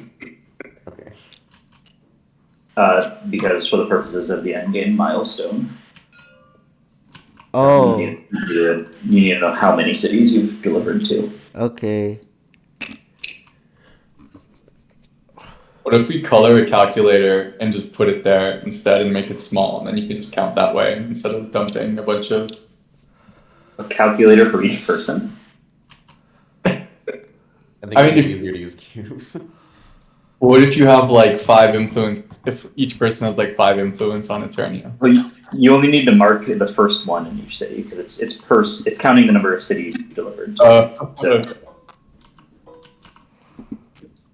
I grew nightshades. And Okay. I So, I'm gonna brew. actually, do I deliver now? How does that work? I have Uh, my you- package, You can, yeah. but I also don't have to. You don't have to. It's any time during your turn. I'll just do it now for. Really clarity's doesn't sake. make a difference, right? Glenbrook. So I get rid of this, Yep. and I put an influence, not on Glenbrook, but on Glenbrook here, and I get $1. yeah. Yep. All right. I'm brewing. Within my thing, my Oh, My I also cauldron. sell the Glenbrook? Sorry. Huh? I have a potion as well. I What guess that potion? helps now too, right? yeah. If you want.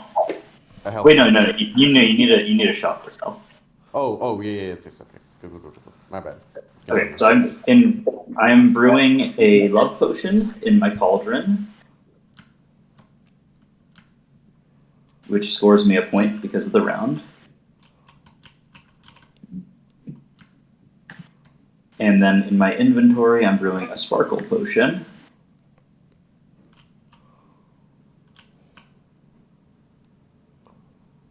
This one. And then let's see, the love potion lets me place an influence on any city, so I'm going to place an influence on, man, I don't know. Freeline. I'm going to place an influence. I can't, not Freeline.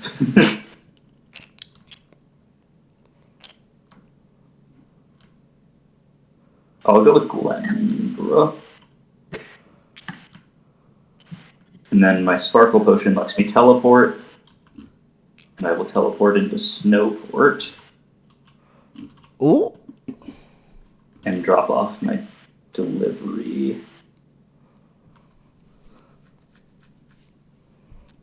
Yeah, drop off my delivery, which gives me an influence there and a coin. And that is my turn. All right.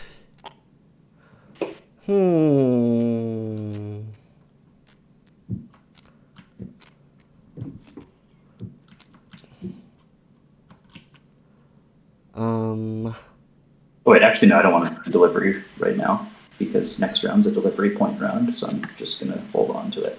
Me too.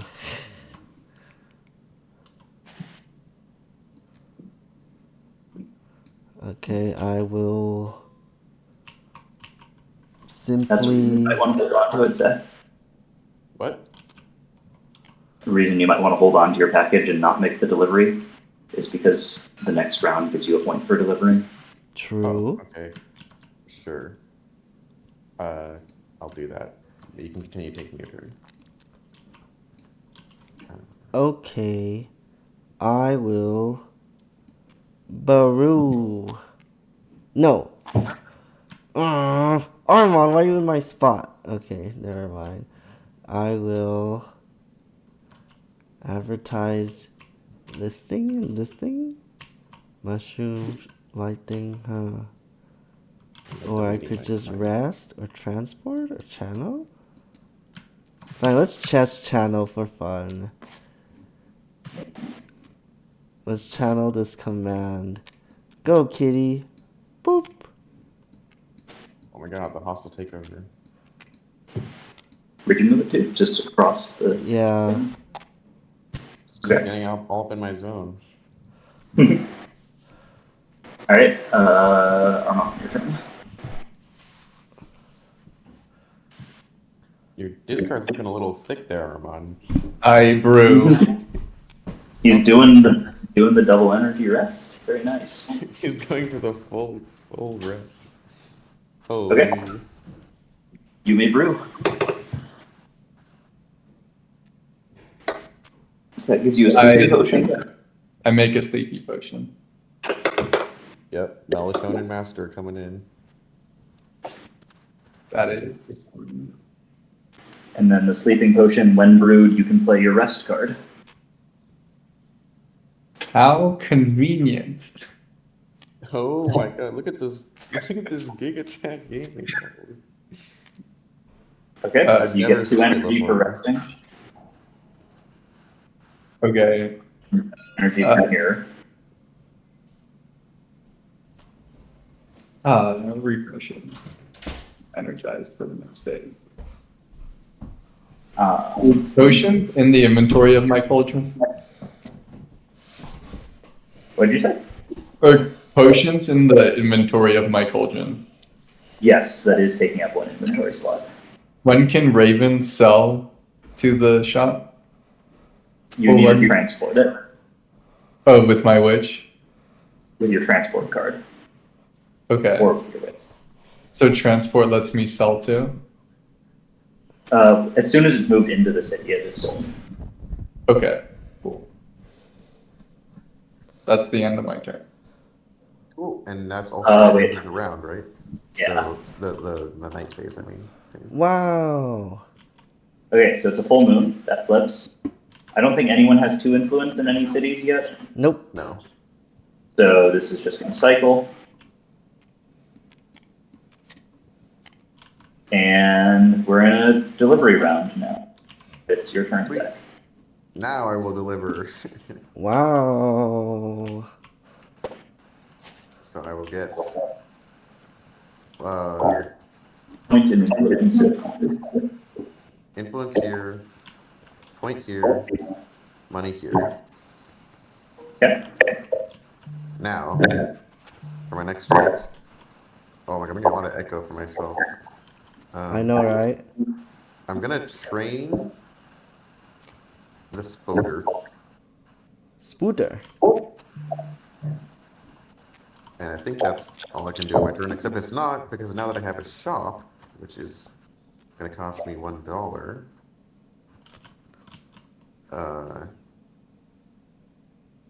Does Control X work? Yes, it does. Okay.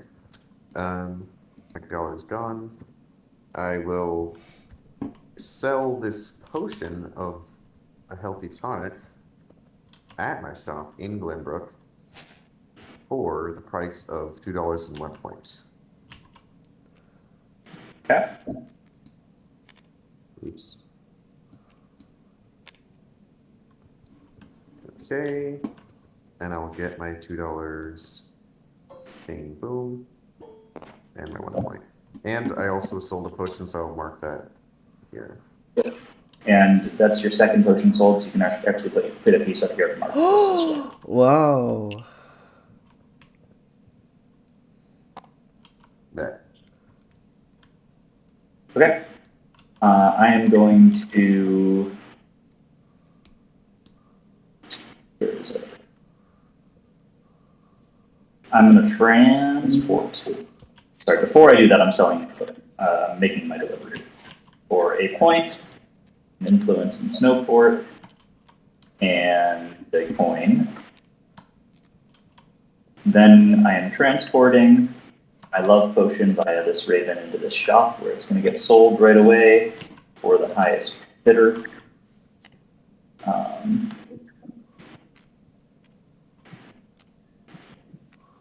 So it'll sell for $2, 2 points. And I will mark that I have sold to Glenbrook as well. I'll give myself 2 points, and I'll give myself $2, and then I'm done. Or I gotta move, actually, sorry. I'll move myself to here. All right. Oh, hold on, wait, do I want to pick up a potion before I leave? Or a delivery? Oh yeah, I'll pick up this Glenbrook delivery before I leave. Wonderful. Okay. It's my turn. I will rest for 1 energy. Alright. And flip one of these things. Alright. Armon, your turn. Oh wait, sorry. Do you mind if I retcon a little bit? I just realized I can, since I transported, my ravens can also just make this delivery for me. Alright. Because I can pick it up, move, then they transport it directly into Glenbrook. Wait, I wasn't allowed to pick it up in the first place. Okay, never mind. Oh? Wait, why I don't have a not? shop. Oh, you're I don't not have a there. shop there. Okay, cool. Everything's fine. I will. Move, Armon. You're in my spot. Just kidding. I will gather growth, or I will growth.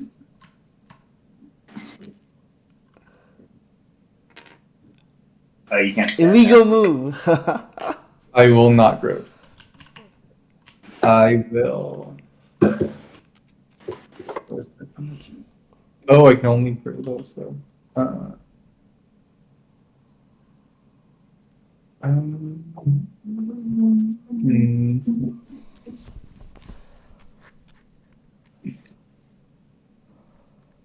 once, twice. Okay, I'll grow.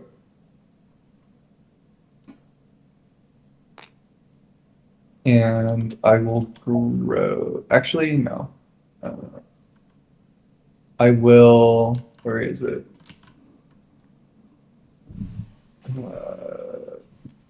Channel. And I will channel inspiration. Okay. Yeah. Cats are only going to be able to gather one thing because of inventory space constraints. Oh wait, no, you have another cauldron now. Nice. I can't really gather anything else though, so. Oh, right. I see what you're saying. Well, like, yeah, and then that cat would just have to go into the other cauldron. Yeah. Okay. All right. Hmm.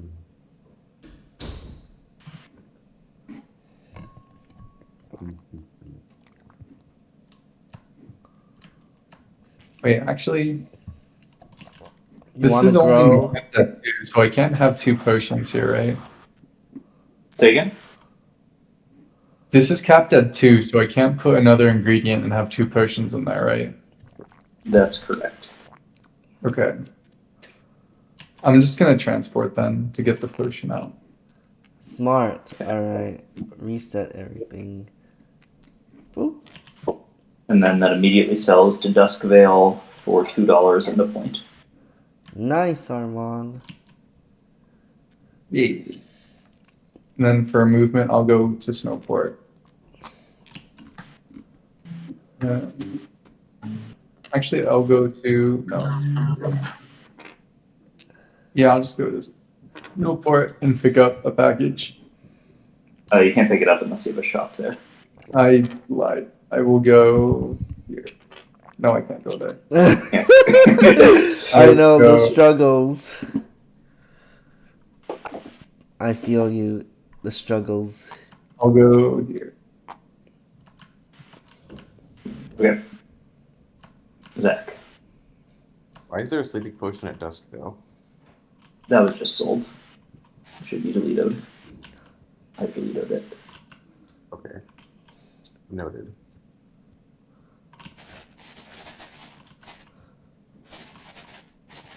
Just checking out some things. Wait, you get $2, Armand, right? Yeah. All right. I'll give it to you, or you could do that. Okay. X going to give it to you. There we go.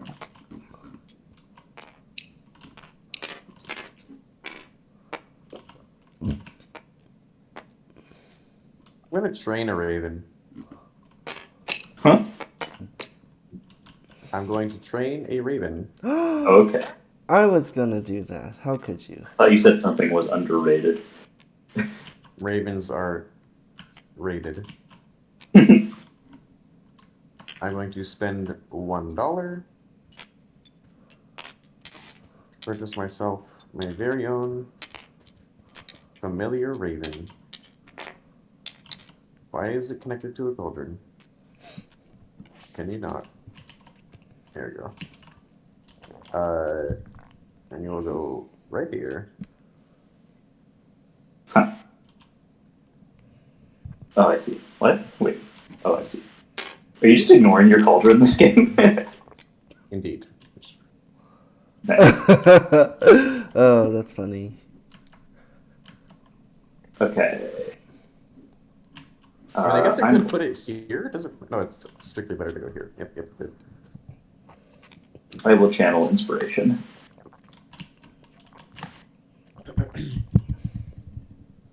Inspiration. And my cat will gather and gather. That's all. Alright, I will. Moon City. Snowport, tree line, gumbo. Fine, I'll just grow for you guys. Grow mandrake. Sure, I'll grow mandrake for you guys. Alright.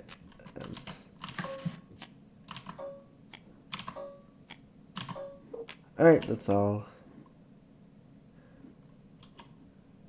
Where'd you go? Here. I see. All right, come on. I'll probably.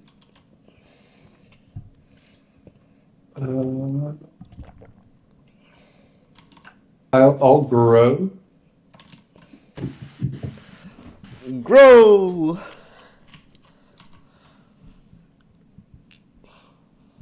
I'll move here. Okay. You're growing which crop? This one. Babby? The snowberries. Okay. Go ahead and do that. And while you're doing that, Zach, you can go.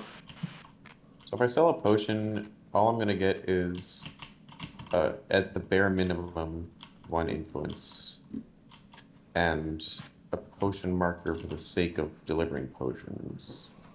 Oh, Yeah. do I place a marker if I sell something? Yeah.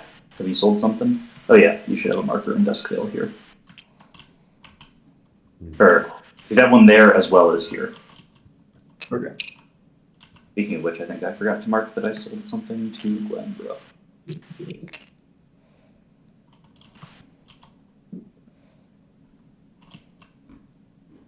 Oh, Daniel, have you sold a potion yet? I've sold one.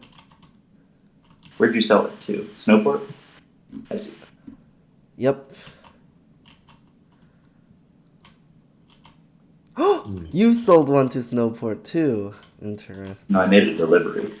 Oh, okay.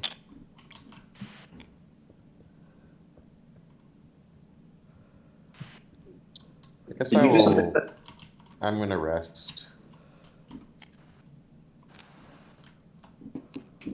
Okay. Wait, what is it? Yeah, I'll rest. I'm gonna train a cat. Cost me a coin and an energy.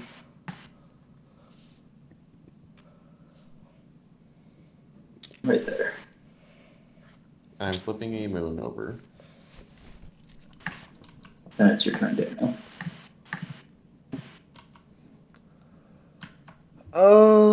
What? Oh,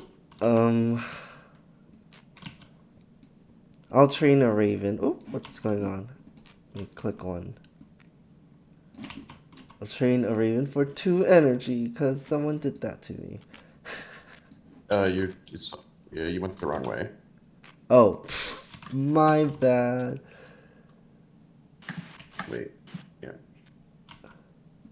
Okay, for 2 energy. I took my 2 energy. A raven is $1.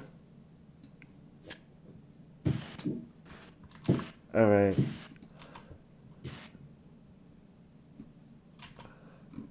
Okay. Okay.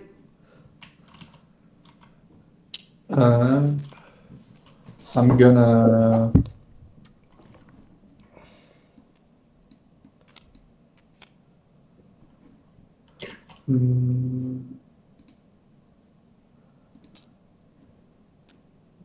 Oh, I put a cauldron there, right? No, I don't think. Where? Here. You already have a cauldron there. No, down. Oh yeah, Here? only 1 cauldron per spot. Yeah. But you already have 2 cauldrons though, you know that one? I guess not. I'll fly. I think.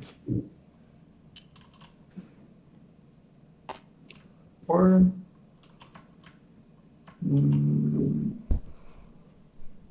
How do you open the shop?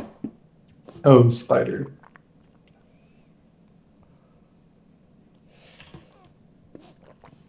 Um,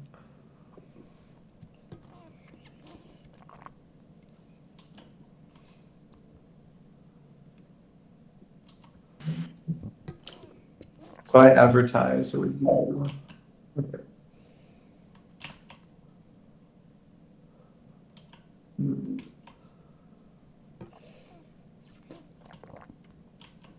I'll just fly.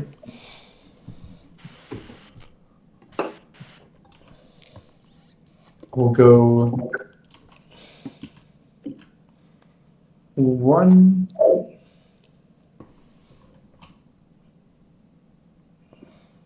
Wait, actually, I'll advertise and just move 1. Okay. Done. Oh? Would you like to advertise? Oh, okay. I will do the free ones. Okay.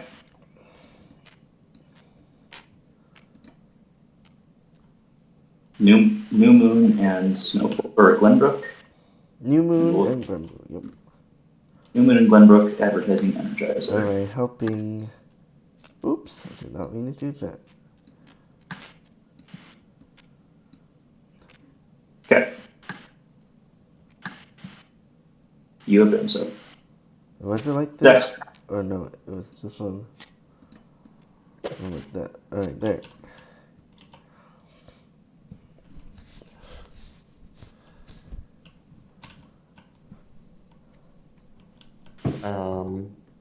I guess that's me next.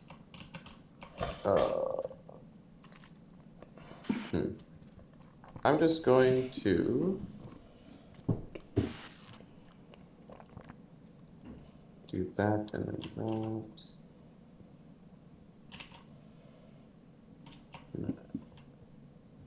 It's like a great wall of cauldrons here. It's very exciting.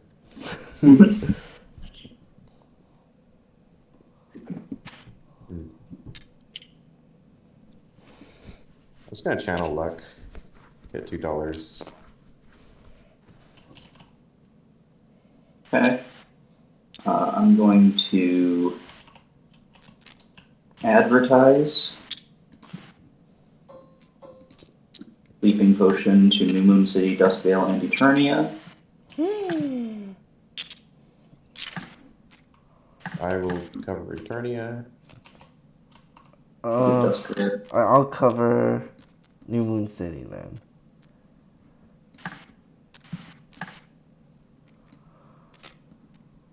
And then I'm flying 1 space into Snowport. I'm done. Alright, I will brew. I brewed these 2 to make health tonic. Okay, now let's gather. Oh, which one's health tonic? Let me look for it. Health tonic is this one. And then my cat will gather. What's good right now? Sleeping potion. Wait, I can only sell in Snowport right now. Love potion. Or sparkle potion. What do I want to make? I don't know. Gather. Alright.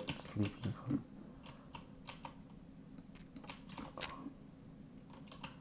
Human City. Snowport is not affected. Alright, let me just pick this one up. Oh, I get stuck together. Alright. So my cat can gather to me, to the crow, and just put this over here, right? And then my other cat will just pick this one over here. Okay. Or do I want mushrooms? It's either mushrooms for Energizer. Alright, it's our monster. Okay, yeah, you can go, Armand. I'm just thinking. Yeah.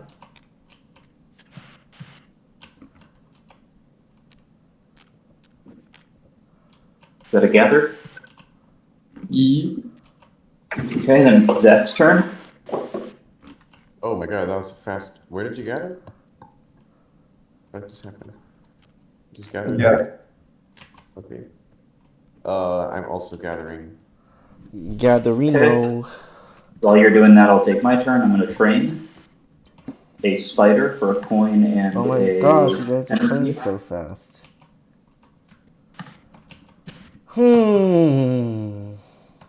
And I have a shop now. And because I have a shop here in Snowport, I will pick up the delivery to Glenrock. Nice.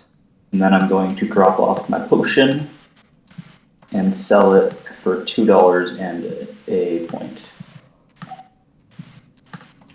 And an influence. And then it's your turn, Daniel. Alright, I will train. No, wait. I will channel me to Newport City with teleport. It's like whatever. Okay. Do I want Newport or Duskvale? No, Newport. I'm joining Zach on the sell to 2 cities board. And I deliver a package at Newport City. Is it different? That gives me a point, and it gives me a coin, right? Yeah, it's unique cities. And then it gives me an influence.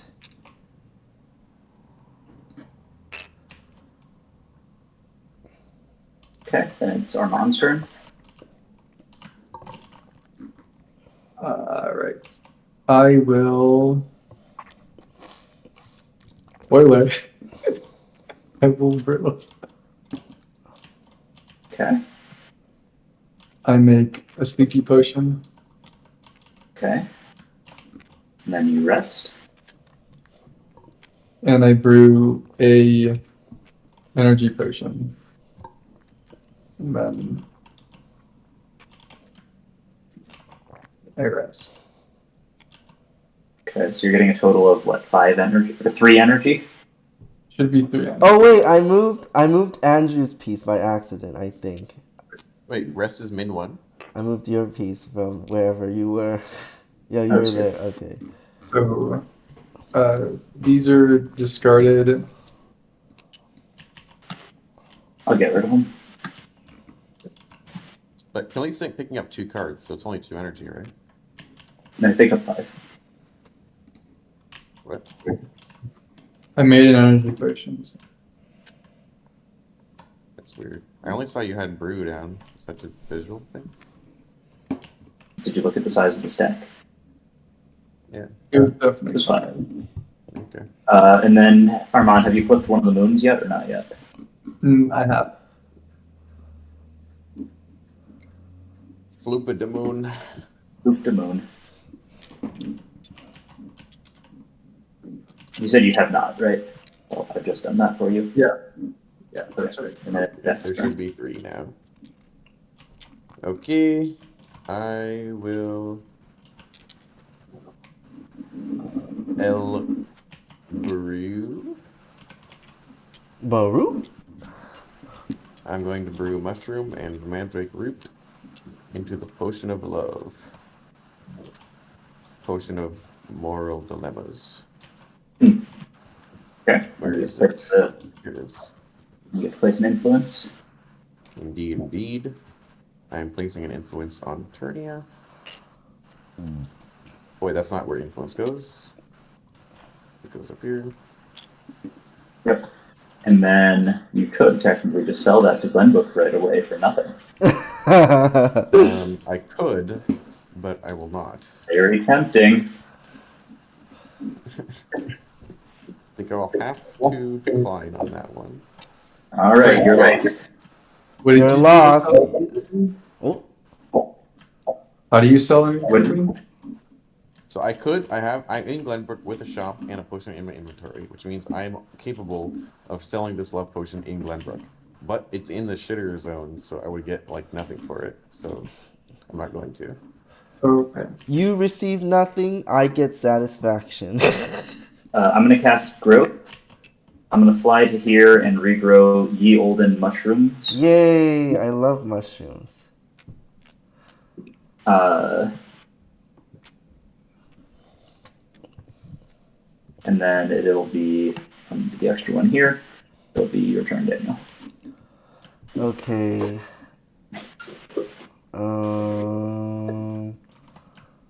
I just want to rest.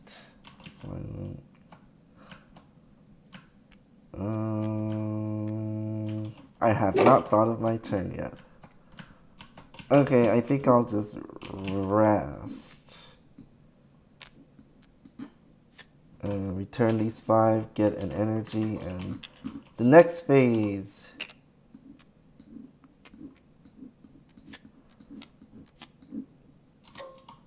Alright, there we go.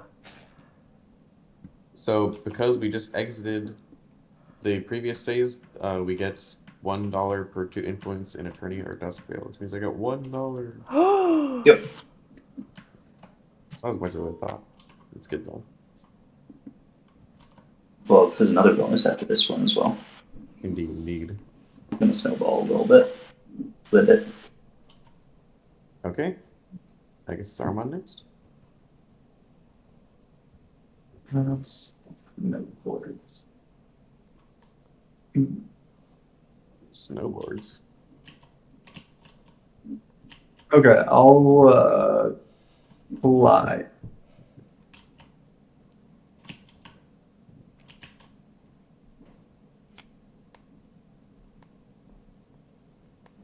To Lambra.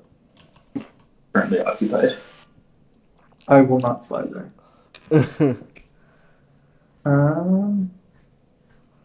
I will fly to. Never mind.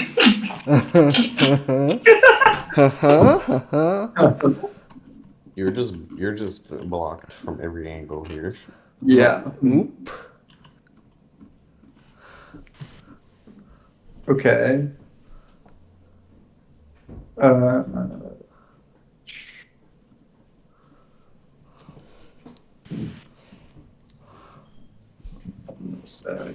It's conjuration, baby.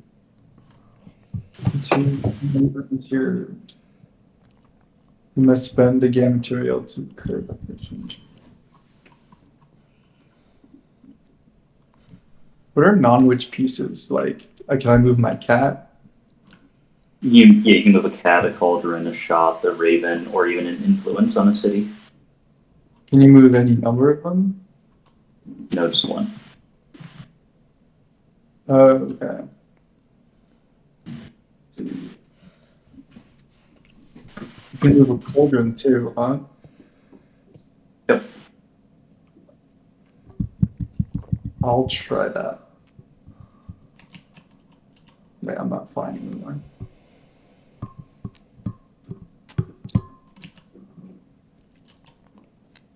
Channel and conjuration. Wait, you're doing conjuration or command? Command. It would cost 1 energy. That's okay.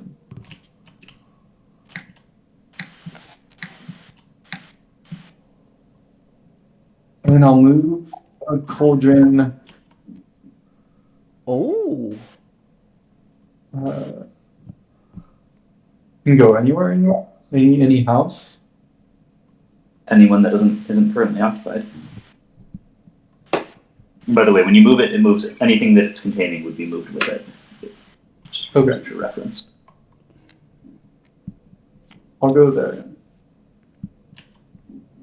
Yeah, I'll be back. Okay. Zach. Oh shit! What was that move? You destroyed me. Really? Nice one, Armand. Nice. Nice. How does that destroy you? I wanted to use command. What? Okay, well, Well, you can just for 4 energy. oh yeah, I'm just a fucking connoisseur of energy over here. All right, well, I guess I am flying. Okay. Okay. I'm gonna fly. This here. Before I do that, I'll pick up a package from Glenbrook, which will be delivered to Duskvale.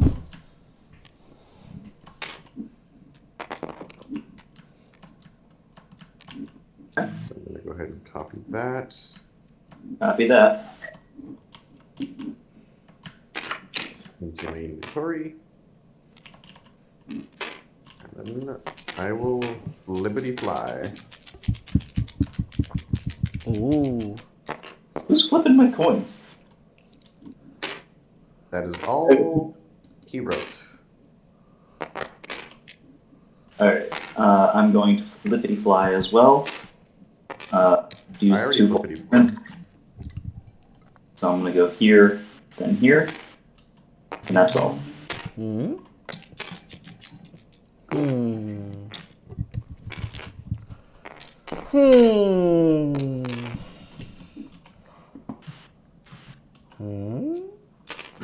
Hmm. I'll be right back.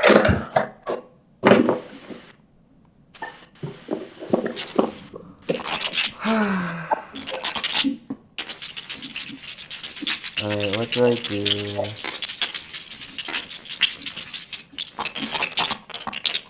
Man, everything. Oh my goodness. Yeah. Transport potions and packages.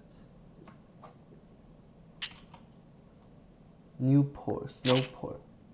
Just sell that for what? Okay, I'm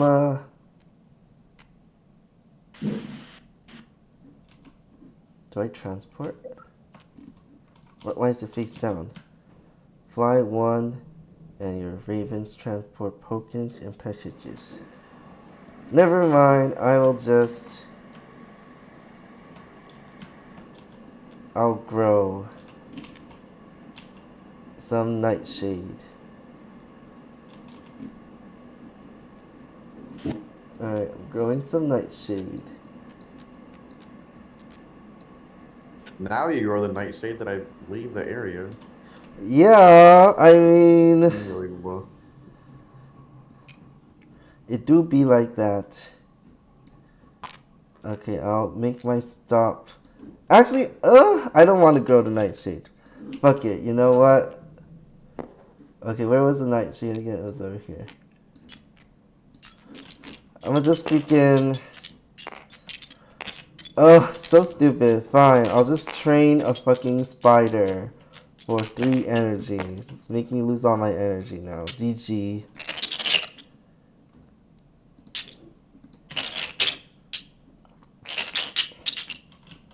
And that is for $1.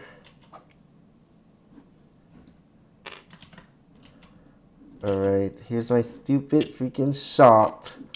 And for 2 points, because it's that round. And New Moon City. And I'm not gonna sell yet. I don't think so. Yep, I'm not gonna sell anything yet. Wait, New Moon City? Yep, I'm not selling it. Alright, that's all. Go! Alright.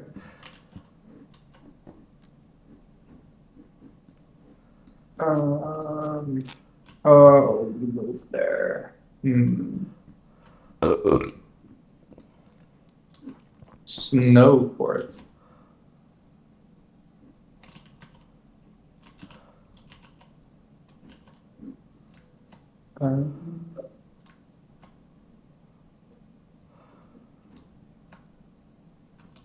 I'm gonna fly to Glenport.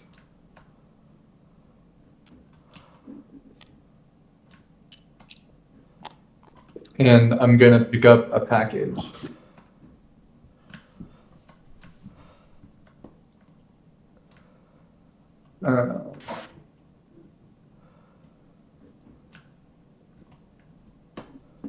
Oh, I can also sell, right?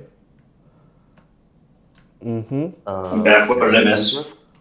You can only sell a potion if you have a shop there. Okay.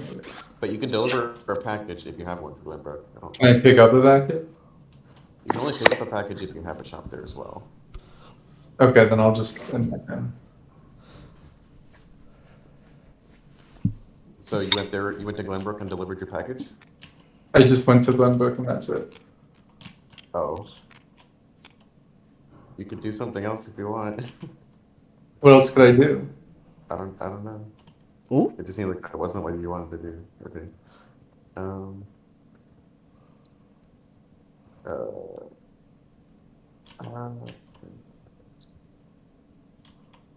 Sometimes this game does not cooperate with you.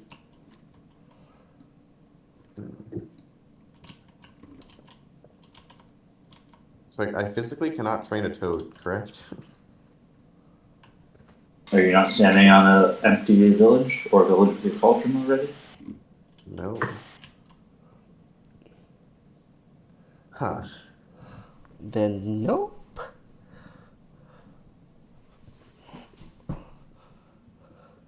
Guess. Who turned my card upside down? I'm going to simply rest. Frankly. Guess I can grow. Grow night shoot. Rest. I'll just rest. Alright, I'm gonna rest as well.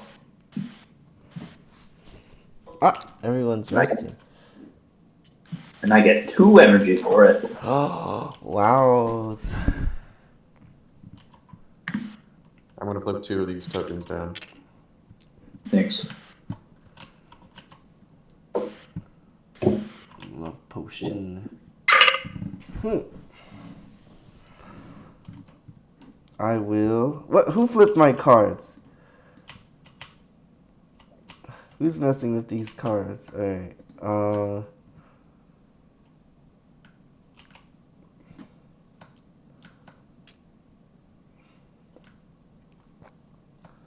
I will fly.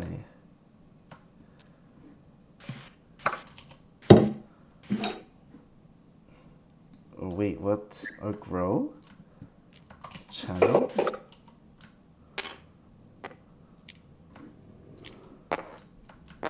Okay, I'll just fly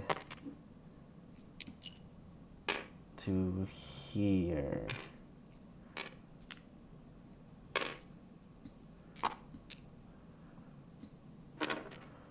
I flew here. Actually, I'll fly over here. Oop. Armand? Oh wait, before I fly, I get a package from New Moon City. Alright.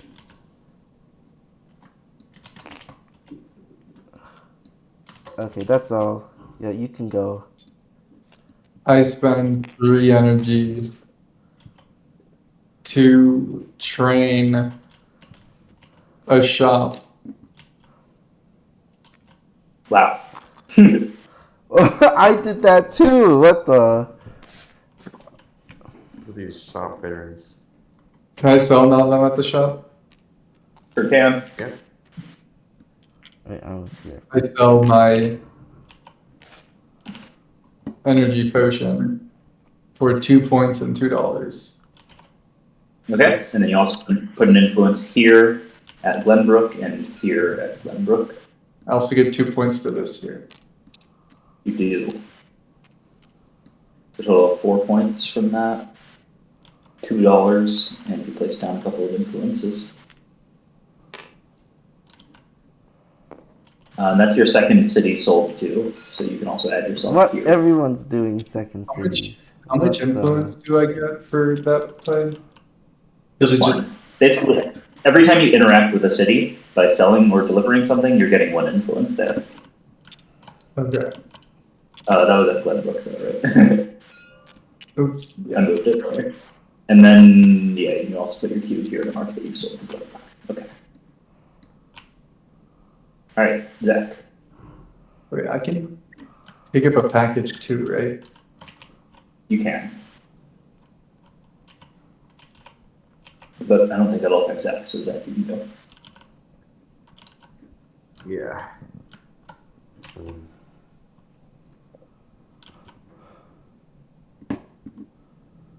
Can you drop the package at any time?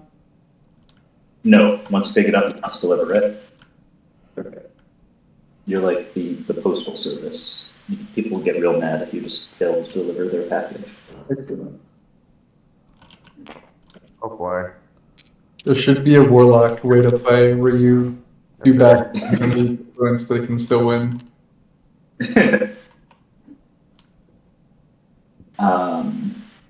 I'm going to train a Todd and upgrade my cauldron for $3. Ooh. What do cauldron upgrades do again? It just doubles the capacity. Oh. But it's a lot more expensive than just building a new one. Alright, that's me. I'm done.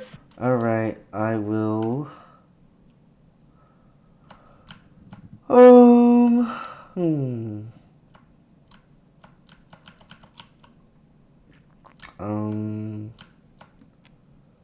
What do I want to do? Fine, let's grow some nightshade. Or do I want to do something else? Transport?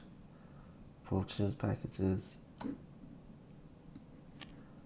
Actually, let's transport. Bam.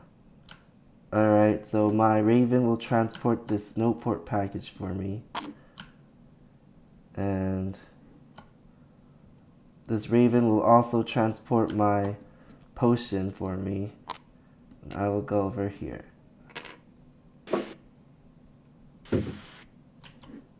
Yep. Okay, and while you're selling that and all that stuff. Oh wait, okay, yeah. So I get a coin for that. I get an influence for that. What is this? No port. I will. I get $2 and a point for that. Ah.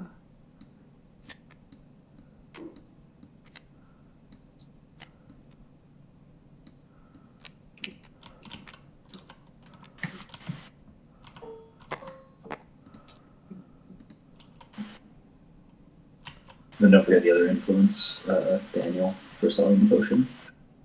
Oh yeah. Okay, gotcha. Boop. Oh my god. Okay. I'll transport. Yeah, I'll transport my sleep potion. Okay. For $2 and 2 things. And where are you moving to? I'm going downtown.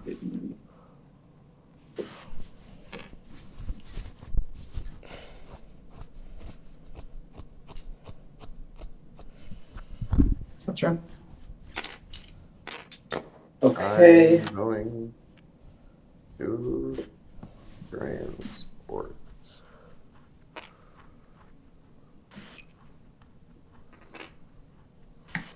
That's it. I'm gonna grow Nightshade.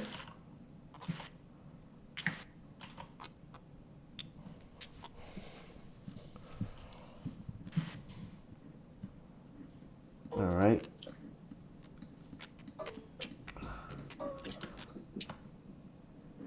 That's all. I'm flying to here. Alright. I am.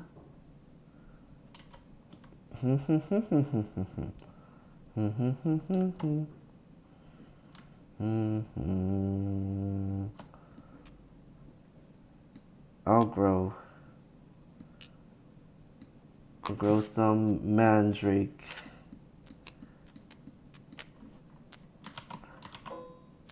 Okay. Then Armand. I gather.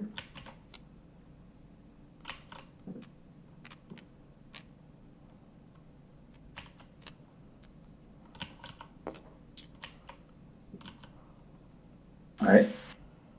Zach?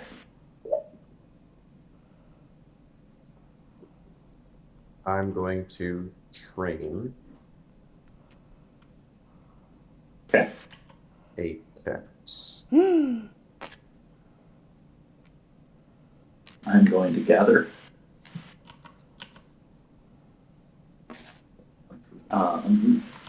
Both into my inventory. Or no, my cauldron space. I'll put them all in the cauldron.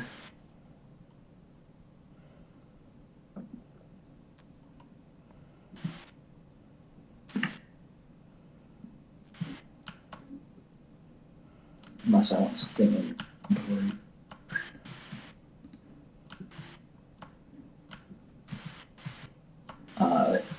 While I'm deciding this, you can go. Alright, I'm gonna brew this potion, the sleeping potion over here, and go to rest for an energy.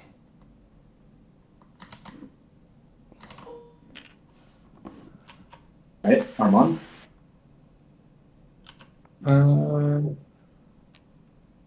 Yes. I am going to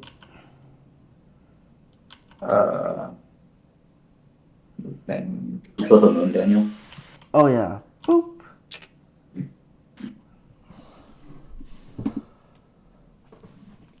I'm going to be right back. I'm just gonna brew a sleep potion.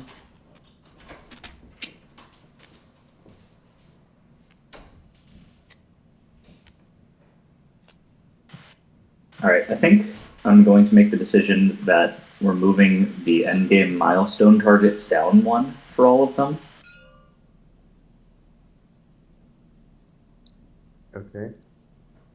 Just based on the pace of the game. Yeah. I realized I could have done something. I mean, if I delivered this package before I made my move, I would have gotten a coin milestone. Can I just do that? Like, you literally could have done it while standing still, like, nothing changed. Right where I was, if I just delivered this, Yeah, I that's had fine. 8 coins before buying my familiar. So, Yeah, that's fine. yeah, I'll deliver the Dusk Veil because I'm here. I'll get my influence, and that goes next to Dusk Veil. I get 1 coin. It's not that. And then that puts me at 8 before I spend the 1 to buy the cat. So What? 5, 6, 7, 8. So yeah, I'll have my token here on 8 coins. But now it's my turn. I will simply use, I guess, I'm going to train the spoder. Oops. Well, whatever, that's gonna move down. I'm gonna spend 2 coins. Oops, that one went fine. My shop is gonna go up here. Yo. There it is. That was 2 points. Or wait, what's going on with the moon? I do get. Wait, no. Armand, did you rest? Yeah, I did. Oh, okay, Oh so my there should have been a full God. moon. Oh? Uh, Does that ruin anything? So, sorry, Zach, you're a little bit late on the shop. I'm one move late. Uh-oh. And then, let's see, Daniel and I are going to get a coin for Snowport, and Zach, you're going to get a coin for Eternia.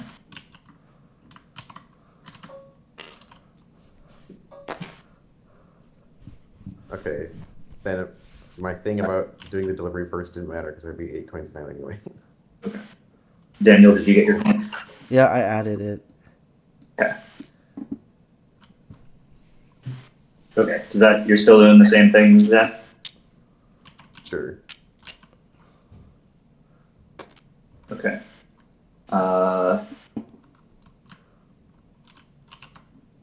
I'm going to channel Inspiration for 1 energy. Ooh. And even though I only have 1 cat that can actually gather anything, it's going to gather both these things. What the?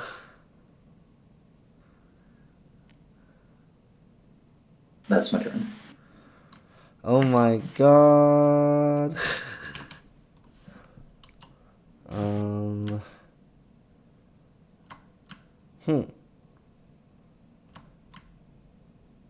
Hmm. How did this happen?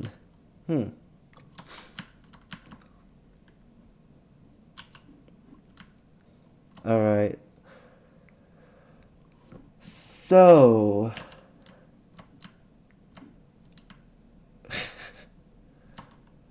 okay. Freaking fine. I'll just transport. Alright, my transport Raven here. I move here. Sell this for 2 coins and 2 coins and a point. Move this over here.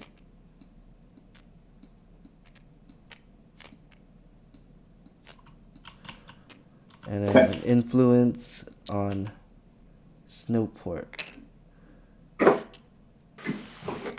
I think that's everything, right? Yep.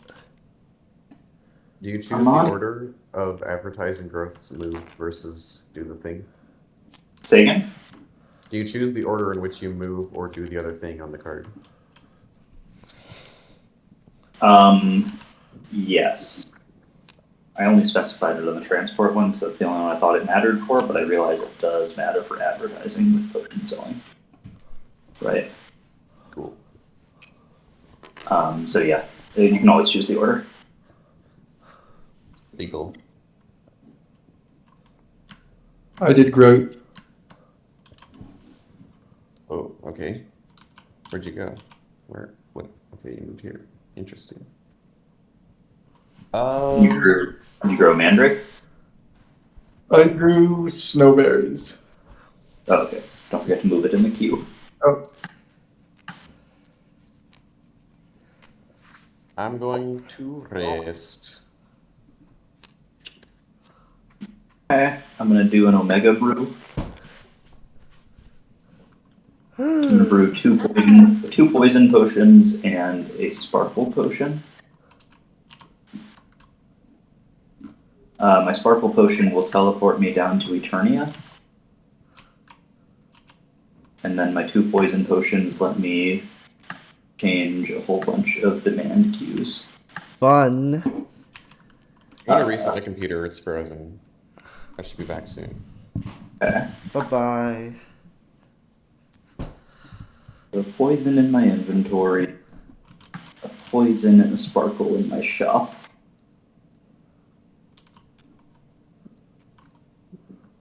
And time to mess with the queues. Alright, my so I'm gonna gosh. move poison to the front of the Eternia queue. That's 1. Sorry, Unbrook. Let's see. Do any of you have potions currently brewed that you're trying to sell? Of course That's not. got a love potion. So I'm just gonna try to push love potions down in the stack wherever I can. Armand has a sleeping potion. Oh, I know. So this is going up in Snowport. Those 1, 2, and then Armand has a sleeping potion, you say? Lie. Not true. That he's probably gonna sell to Duskvale soon, huh? You hiding it? Yeah, we're advertising poison above that for sure.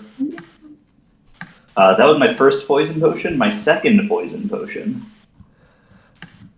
we're gonna advertise Sparkle up in Duskvale as well.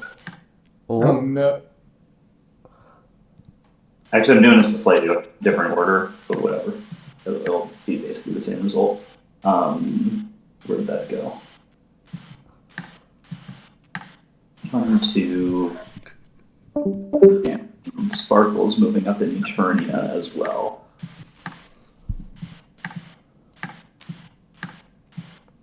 To the second slot. I did these inside of the wrong order, but basically because I did 2 of them. Okay, there we go. Everything's very different now. Fun.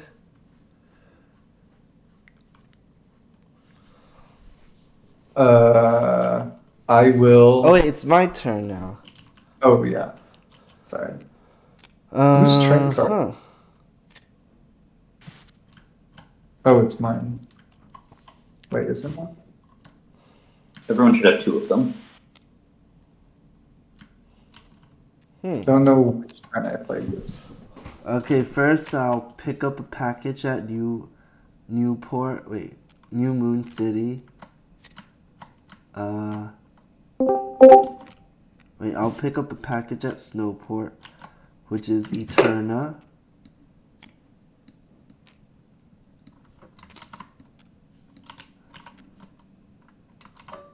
Oops!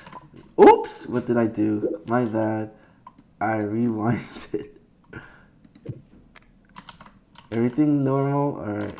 It was just a rewind. One rewind. Okay. Oh, wait, what did I grab? Oh, I grabbed this wrong. Alright, I'm picking up a package in Snowport. Let me do this again. Does Conjuration let you gain any material? Yes.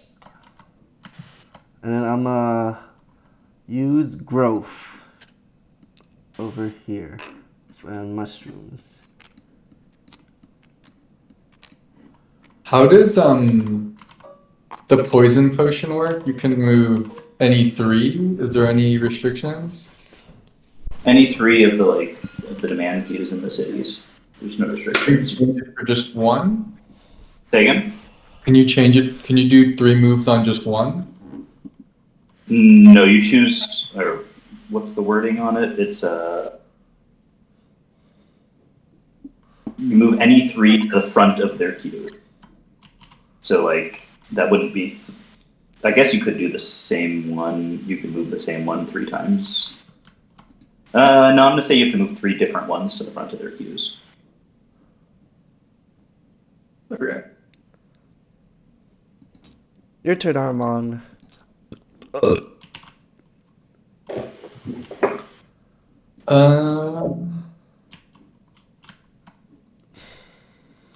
I will do Conjuration.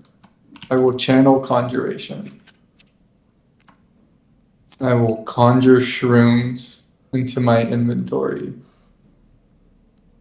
And then I will brew them. Ooh.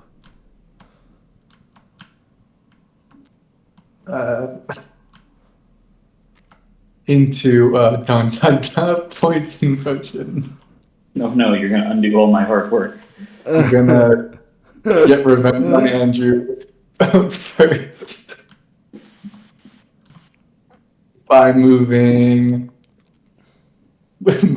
Which potion are you least able to create? I have the least access to Mandrake Root. So I have trouble building anything with Mandrake Root. I'm gonna believe you, because I don't want to think too much. It's true, my cats don't touch any Mandrake Root. Oh. Okay, then I will, because I love you so much, Andrew, I'm gonna put love potion. Oh, thank you. Aww. Oh, I hate it. I will put Sleepy Boy back on top.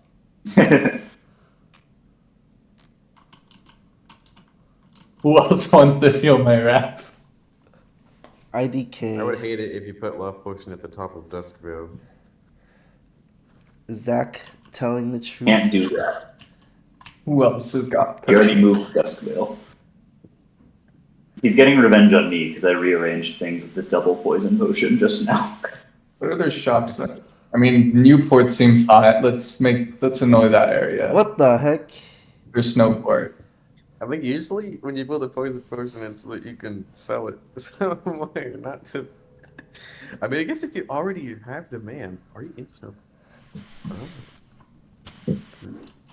Let's go ahead and put a sleepy potion, maybe. Are you just brewing a poison potion to make enemies? Oh my gosh, Basically. Armand. That's You're why my it's called the enemy poison now. potion, baby. Well, I mean, okay. If I don't do this on Snowport,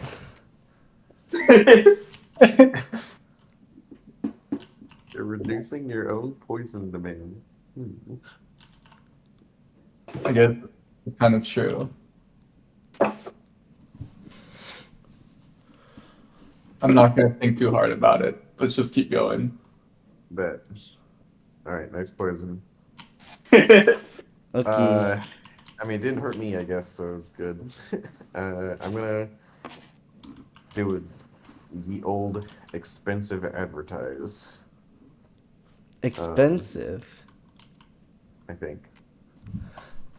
Let's just get this out of the way. I'm advertising the love potion for 2 energy. Ooh. So that's going to be both energies. Art to boot. And Alright, I'll just delete them. Boop. love potion is gonna go to the top of Duskvale, but then I'm gonna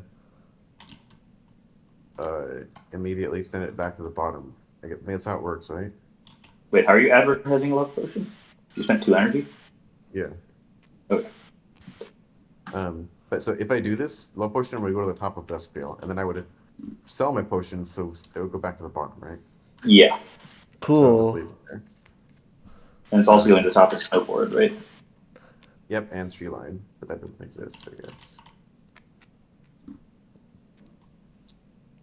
Okay. Wow, Snowboard has had their customers are very confused. So I will now obtain my $2.02 for that exchange. Control C. No, you don't want to let me. I'm experiencing the Armand problem. Can someone give me 2 coins because I cannot fund. No. Alright. This love potion is 5. Oh, I promoted you now, Zach. Since you left and rejoined, I have to re-promote you. Thank you. I will fill them myself then. Oh, wait, never mind. You repeated it. Cool. And then I'll get 2 points. And I will get a marker so that I got a potion there. I will move up my marker to 3 unique cities, which is one of the end game conditions. And I will put my marker up here in Duskvale as an influence. All done? Okay. I'm going to advertise. So, oh, actually, no. I need to move. And before I move, I will grab a Snowport delivery from Duskvale. Okay. So I will get that. And then I will move from Duskvale. Here we go. Okay, I'm advertising, taking a step over to here, advertising poison Oh to my Glenbrook, gosh. Duskvale, and Eternia. It's already good in Eternia. Glenbrook, it just moves up 1. And Duskvale, it goes to the top of the list. Done. Okay. I will. Boop, boop, boop, boop. Boop, boop, boop, boop.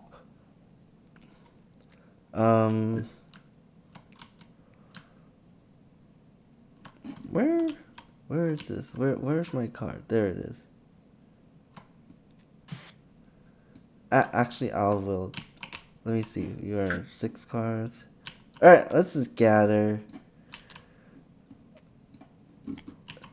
My cats will gather one of these.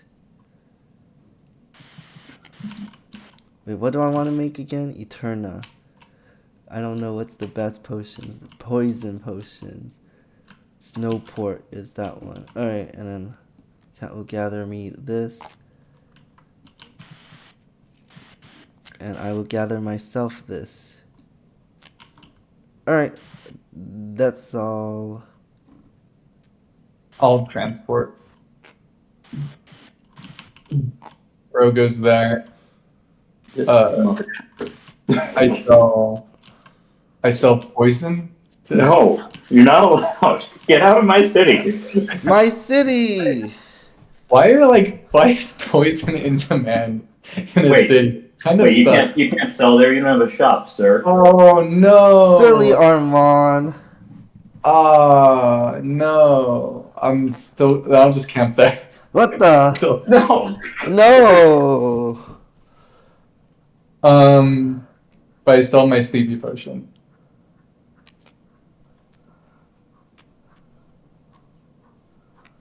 Go inside. Whatever. It's a point and $2. Okay. And then can you rearrange the queues and stuff while Zach takes his turn? Okay. Is that all good? I will channel luck, which I think gets me to the coin breakpoint and ends the game. Does it? I have 3 shops, puts me at 11 coins. Wait, it ends the game already? So 2 of the 3 are fulfilled. Oh. So I think the game ends, yeah. Who started this? Who's the start player? Daniel? Yeah, I was. Okay. So we finished the round, which fortunately for me means I get one more turn. Wait, the game's over already? Yep. Yep. What the? How does scoring work? Let me do my turn and then we'll get Wait. I get an influence here, right? Yeah. Alright, I'm gonna transport. Wait, how did 2 yellow cubes end up? Did you do 2 things in 1 turn? Oh my. What? No, I had one there. Oh my god. Yeah, that's like his city. Alright, I'm gonna transport, fly myself to here, then sell my poison over to Glenbrook for $2 to influence, or $2 to points and an influence. Then that moves everything up.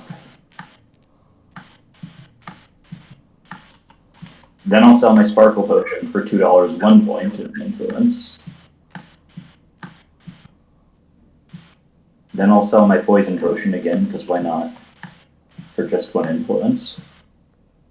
Then I'll make my delivery for $1 and influence. So in total, I'm getting $5, 3 points, and 3 influence.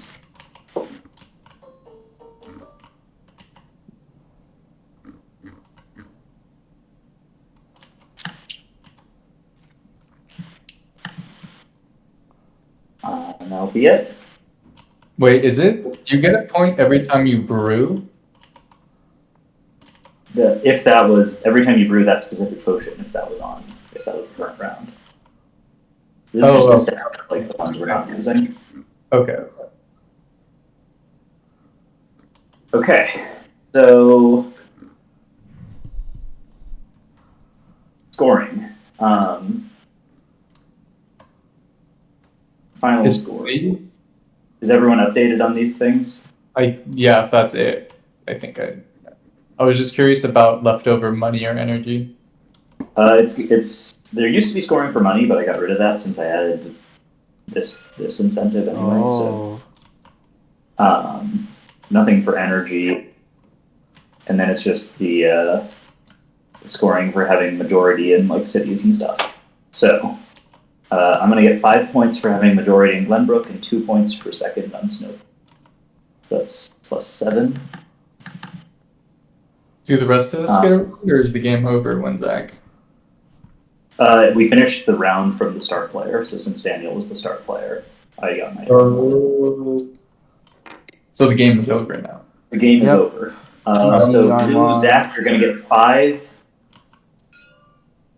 plus You're tied there, so you're gonna split. 2. So you're gonna split 7, which means you each get 3. You're gonna get 8 total points. Oh wait, and then you split 1 here. So Zach, you're gonna get 9 more points total. Okay. Am I tracking that, or do I add it here? Just add it there, yeah. Freaking Zach. You ended the For game. yellow, Armand, you're tied here, so that's 3 points, and you're tied for second here, so that's 1 point. So that's going to be 4 points for you, Armand. Yeah. And then Daniel, you've got 5 and another 5, so you've got 10 points. Okay. Then we can add this points from here and here. So Zach's got 3 plus 7. Oh And then my Armand- gosh. He's OP. And then Armand, you have 3 from this.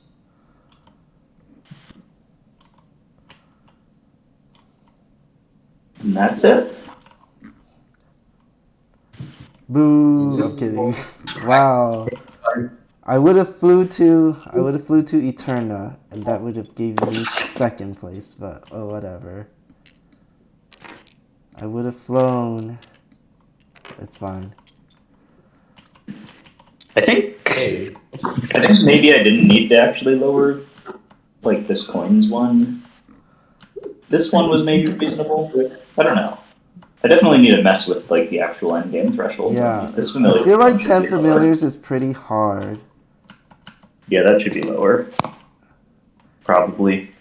I think I need to mess with the thresholds on them, but I do like the concept of that as the end game thing. Me too. Yeah, I like. This is a good concept. Let's see. I feel like the familiars is just like 16 familiars is never the $4. You'd have to get all 4 familiars for $4 each, which is like just never gonna happen. Yeah. So, Well, it seems like this one is going to happen way before any of the other ones do. Which And one? then this deliver potions to cities, right? So Not if it's at 4. Delivering to 4 cities is difficult, okay. right? Like that would mean you'd have to have all your shops down, or you'd have to like command a shop to a different place. yeah. Mm-hmm. Either way, one thing I'm thinking about is how to reach this criterion. I mean, unless you lower it, if you need. Yeah, I'm definitely gonna lower this one, and then I think I'm gonna keep this. I think I'm gonna make this one something like 6, 8, 10, 12 or something, or maybe 8 would be the threshold on that, because I have 7 familiars on board, so an 8th threshold would be a reasonable endgame thing. I think most of us are relatively close to 8. Yep. One thing I would consider is like the opportunity cost of going for more familiars. This game ending objective versus this one, because like if you need, let's say, what were you suggesting, like 6 or so? If you go 6 familiars, how much money would that cost? Not very much. Could start with 4. It would cost $2. I'm currently at 8 familiars, so that. Oh yes, I'm already familiars. I think Oh, wow. 10 still might be familiar, or 10 might be the correct amount for that. But you should start getting points earlier. I think 10 is the right game trigger, but you should start getting points at an earlier amount. Agreed. Also, familiars get a lot better if the familiar bonuses line up better. I think we just didn't have good like lineups, so we didn't play as many as we would have normally. I don't know. Yeah, we only got into those rounds later. Yeah, I think I'm gonna put this one at 4, this one at 10, but restructure the points. I think I'm gonna keep the deliver potions to cities one the same as it is currently. And then the coins one, I think actually I might just keep these two the same. They feel roughly correct. Not like what we changed them to. I think I'm gonna keep it at 4 and 12. And then just make the familiars one have 10 be the end game trigger, but start getting points at lower numbers. Oh yeah. Yep. I think that would be fine. Because, like, we're not that far away from, like, obviously, Zach, you just need to get one more coin, then you're at 12. And we're not that far away from people getting to 4 cities, I don't think. Yeah, I'd have maybe like 4, 5 more turns to maybe a little bit more to get another city. Yeah, because, like, the game ramps up once you've got all your stuff on the board. Pretty fast to make stuff. Well, I mean, I was a nomad. I didn't really set up much on the board. That's true. What did you do? You just... I just went Eternia to Glenbrook to Duskvale. Yeah. Oh, that's why you started on the bottom, huh? How many potions did you deliver this game, Zach? 3. Just 3? Yep.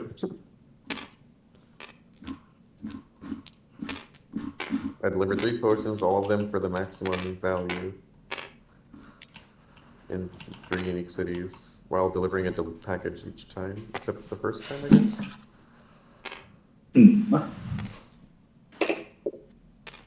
I just went to Eternia, got a package for Glenbrook, went to Glenbrook, sold a potion, delivered package, got a package for Duskvale. Just went to Duskvale, delivered package. Sold Okay. potion. How did you get that much money? I guess you just didn't really spend money. Yeah. I lucked multiple times, and Okay. yeah, and I had shops, so my luck was worth more. I built 3 shops. So. Wait, Okay. did a bunch of familiars?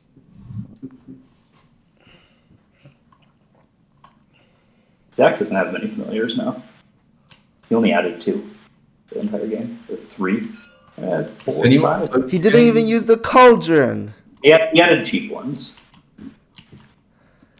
You never I had used 1 the expensive cauldron. one and 3 cheap ones. So I spent $5 this game, and I earned some amount. I lucked for $2, and I lucked for $3, and I sold 3 potions for $6 total, 2 packages for $3 total. That's 8. 6 is 14, plus the starting one is 15. Minus 5 is 10. And I have $1 more from somewhere. I guess another package. I don't know where that is. What else is money used for besides this stuff here? Just for getting familiars and for the scoring objective. So like when it comes to these 2 objectives, you have like the option to spend your money on familiars or just hoard your money towards this, right? Or hoard your money, then spend it on familiars. Oh, okay. That's true. Yeah, so I kind of don't. I would like it to be not possible to win only making 3 potions, but Yeah. I think that changing this to be in this, I think that changing those to be higher would effectively prevent that. And also, if we were more experienced players, we would be like, "Oh, I see what you're doing," and we just use luck before you. Probably. What? Potentially. 2 coins.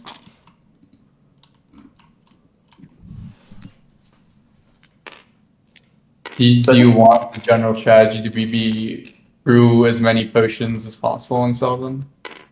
Not necessarily as many as possible, but like you should need to be decent at brewing potions. Yeah, this game is about brewing. Oh. I think it would feel weird if like people could commonly win the game without brewing very many potions. I mean, yeah. I didn't use my cauldron at all. I just put it out in the boonies and brewed on my person the whole time.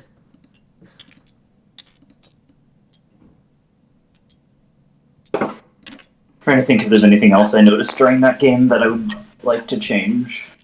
I felt like even though the board setup was weird, it actually worked fine. I don't know if you all would agree. We didn't really like mess with each other too much on advertising. Well, it's hard to mess with someone specifically. Like, usually use it just to your own benefit. Yeah. I kind of just wanted to grow the whole game, so I never really cared about advertising. You just wanted to what the whole game? I just wanted to grow the whole game. Or like, growth. The growth button. Or grow. Or yeah. Why did you want to grow the whole game? Instead of advertising, it's either grow or advertise. And it's like, Oh, I see. For movement purposes.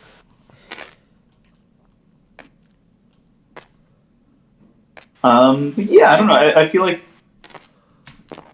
nothing's immediately jumping out at me other than restructuring those endgame things a little bit. Wait. Oh. Is scarcity ever really a thing with like how do you intend scarcity, like resource scarcity to look? Because there's a growth card.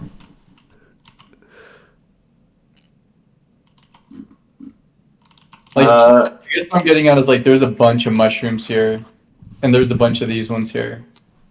Yeah, but you know where there's not a lot of resources are in these areas that we were competing over them. It's yeah. true. Which is like, I'm fine with that. Because this isn't an abundance of mushrooms because nobody can get to them, right? Mm-hmm. I think there was scarcity, or at least I felt that scarcity. Like my cats were constantly under-gathering the amount they should have because there just wasn't enough stuff on the board. Do you want there to be a way to take advantage of situations like this, or is this just going to be like a dead piece? That's a good question. It would be cool if there was a way to take advantage of it. I don't know what that would be though. What dead piece? Like if you had if there was some mechanism to have that rewarded a more nomadic plays rather than just like clustering all of your resources or all of your stuff together. Maybe if there's a way to be like, oh, I don't know. Well, that's what the unique cities is kind of for. I mean, I did nomadic entirely this game, and it worked. So I have a thought. What What if one of the channel spells let you rearrange the board? So like you could swap this mushroom tile for like this village tile or something. Yeah, that'd Like be just cool. choose 2 tiles to swap entirely. Yeah, that'd be cool. How destructive would that be? invasive. That might be too destructive. I wonder if would be a way to like choose a tile and then like manipulate its resources somehow.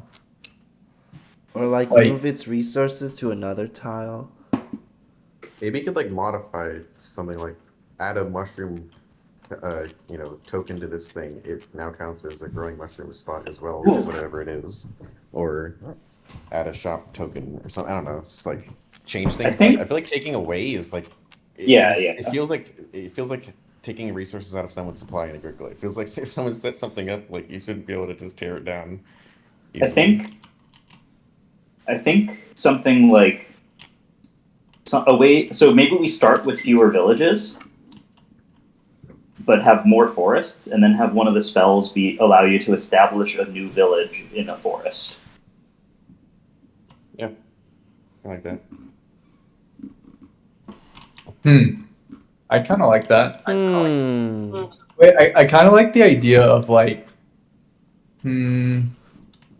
what if the housing wasn't? What if like there was no housing to start? Would that be too much? Housing meaning what? No shops? Or Like no cauldrons? Or like maybe, I mean, I have no idea what the balance would be like, but what if there were no houses to start and cauldron, every time you placed a cauldron, you just transmuted the forest into a house for that cauldron? Huh.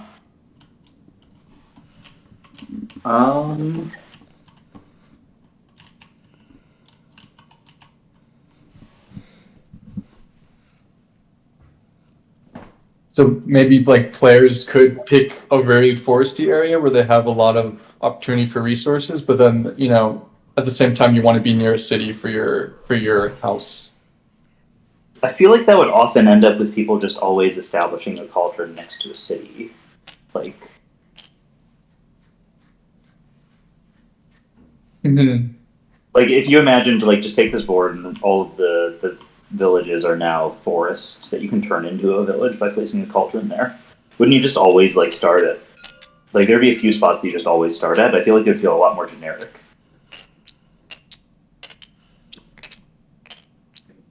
That's true.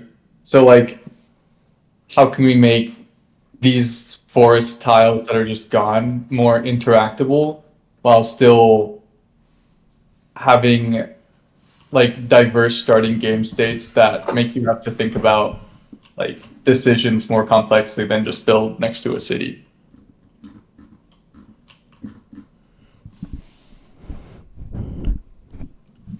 I think I like the idea of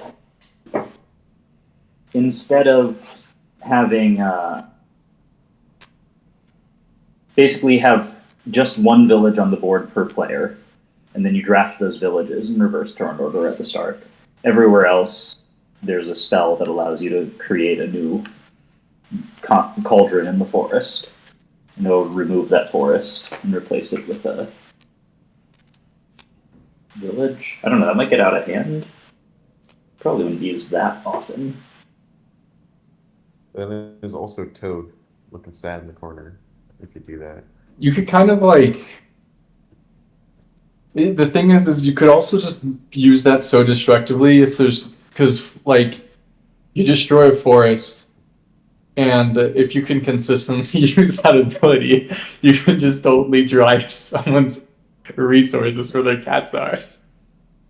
Yeah, I think that maybe changing the way the cats and ravens work is a better way to approach it, so that it's like easier to extend out to here. Like allow them to move around a little bit more freely, other than just the command card. Uh,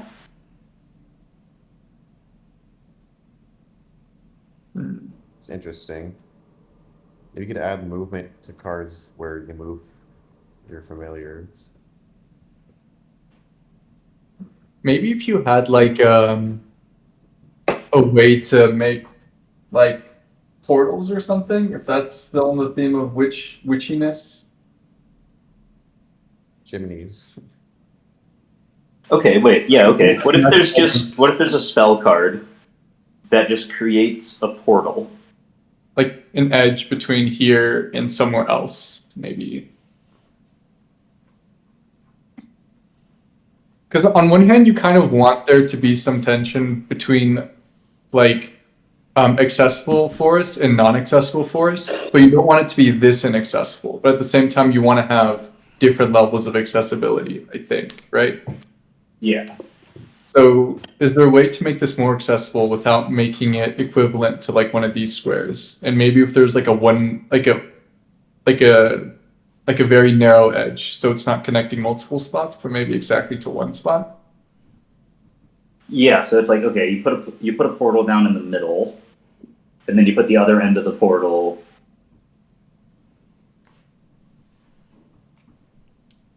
at Like the basement of your cauldron, and then it's like an edge. Maybe, I don't know. I'm trying to think. Would it be like or okay, maybe you can put a portal down at an intersection. And then you put it at your cauldron.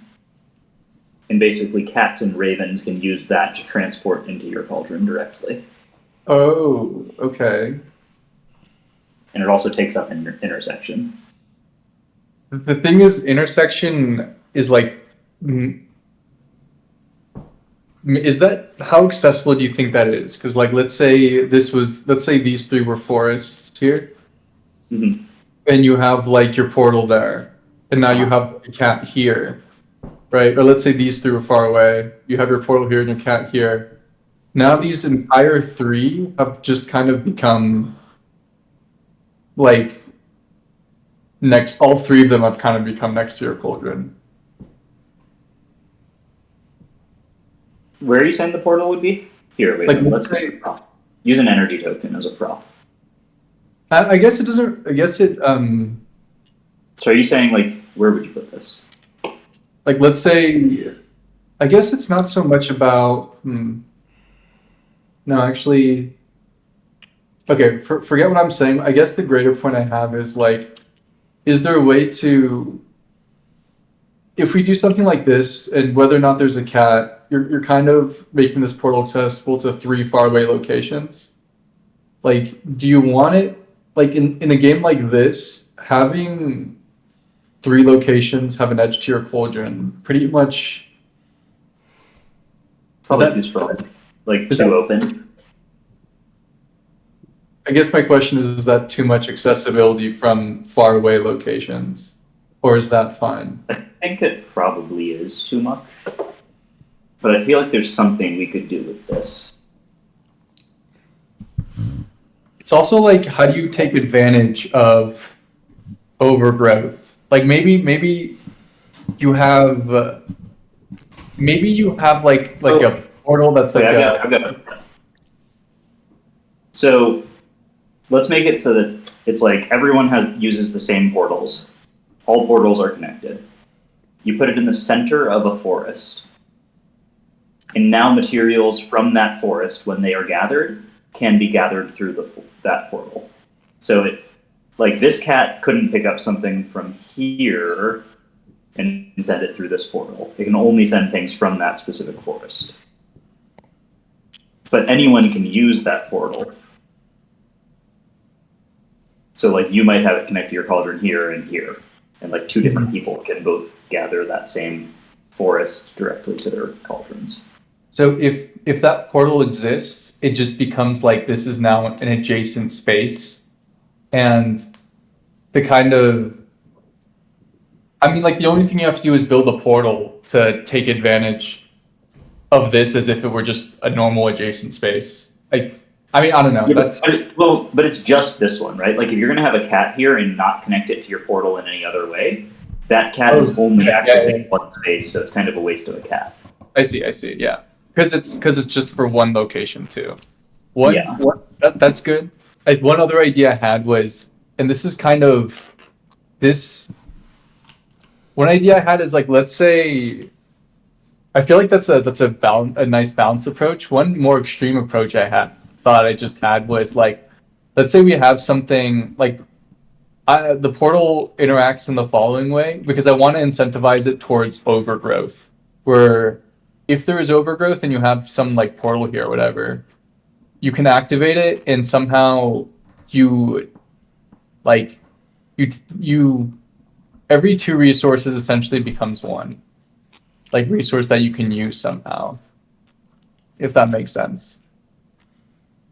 Maybe. I feel like Like, it's what getting complicated.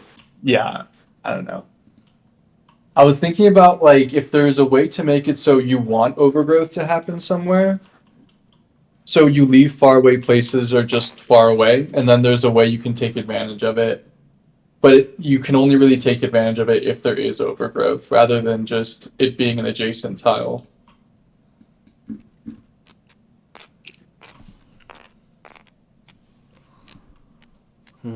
Maybe that's too much, though. I don't know.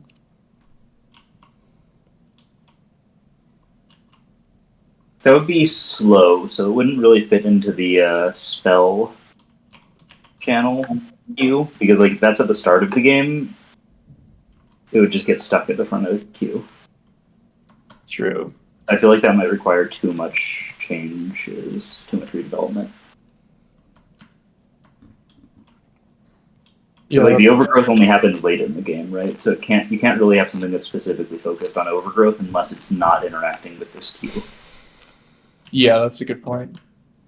And also, like, you're not necessarily going to have overgrowth if you have like a dispersed board, and then you just have something that doesn't do anything for the game. So you need a way to access these tiles and do something with them, while that mechanism still being useful in the case that you don't really have something super far away, but you still might want to connect edges. I think there might just be a better solution in the form of allowing cats and ravens to move around a little bit. Yeah.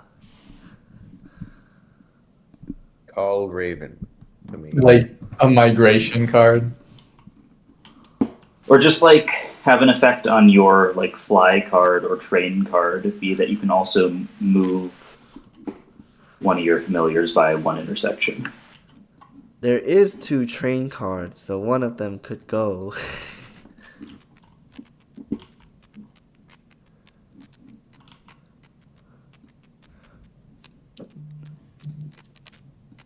Would also be cool if there was like if toads and spiders were actual familiars on the board, but that might just have too much clutter.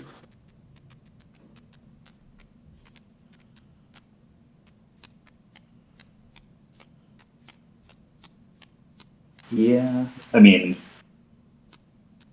I could just add a little spider to this shop icon. Oh, the spider's like running your shop, and your toad is like running the cauldron. Exactly. Let's see. The toad is just like in the cauldron, jacuzziing it. Yeah, right. Like they're flavoring all the potions a little bit. That's an essential ingredient. But yeah, the portal idea you had seems pretty good just for one location. Yeah, I don't know. I'm gonna think about it a bit more. I think that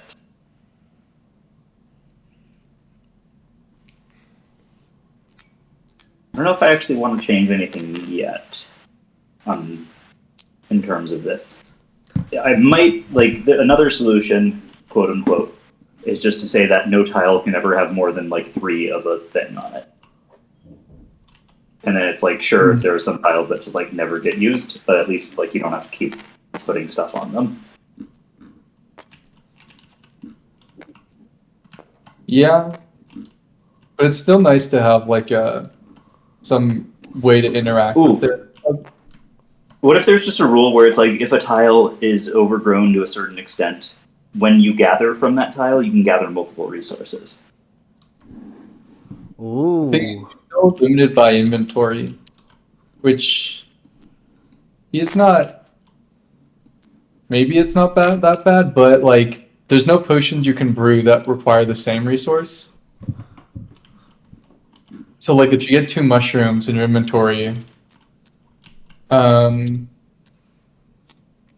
good is that really? Yeah. But I like the idea of being able to take advantage of overgrowth somehow. It could be good in the sense that like normally this cat can only gather 1 mandrake, but now it can gather a mandrake and a mushroom, so you're still getting different things. Oh. So like you can It's just you just get the mushroom for free on top of the other stuff you're already gathering from adjacent places. Mm-hmm.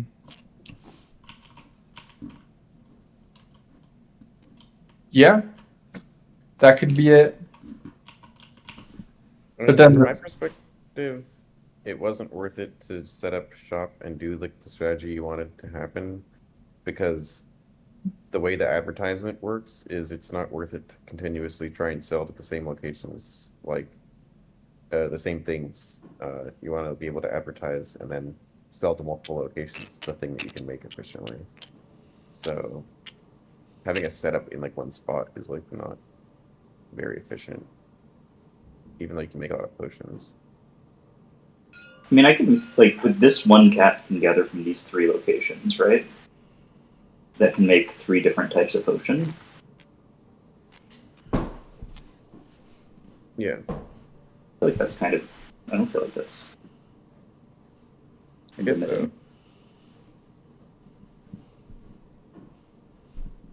I guess you can try and like sell the same shop with each of the potions that are next in order.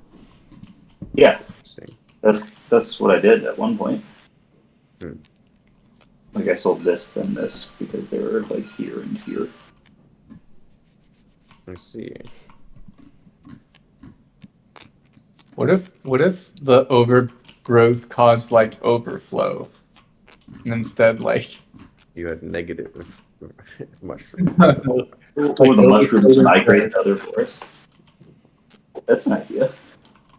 What if when there's so many, the cats just and the ravens just eat them, and Like- nothing happens to them? Like if we capped it at 3, but some place already had 3, then it would try to overflow into other places.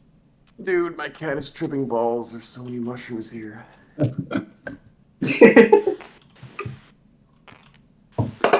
I like that idea as well. Well, it's like if there's a cap, then if no one's taking advantage of this, then this place is going to become mushroomy, and then nothing else can grow there. Like the overgrowth is maybe too destructive to the general gameplay, but I do feel like you could get to a point where it's like this is overgrown and it starts overgrowing this, which starts and it just spreads Oh, all my. over the entire board. I feel like that could get out of hand easily. yeah, that might be against the core gameplay. But I do like this idea of like there being like an overgrowth in a magical forest, and there being a way to interact with that somehow. Like maybe there's a status of the forest that is overgrowth, and then there's a way to interact with that somehow. Yeah, I think the idea I'm liking the most is just that like when you gather from a forest that has more than 3 things in it, you can take an extra one. Mm-hmm. Because that's the simplest. And I feel like it might be enough. Would you want to also do like if you take from like if there's an overgrowth near you, if you take an action, like if the cat takes a gathering action here, if there's overgrowth adjacent to it, it can also take it as like a free action kind of. Yeah, I think the way I would word it is just that if there's more than 3 of a material in a forest, every time you gather, you can take one of those for free if you're next to it. Yeah.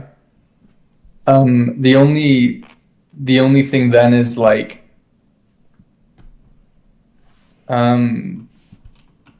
how would you take advantage of that? Like, let's say you assume you have a cat far away, right?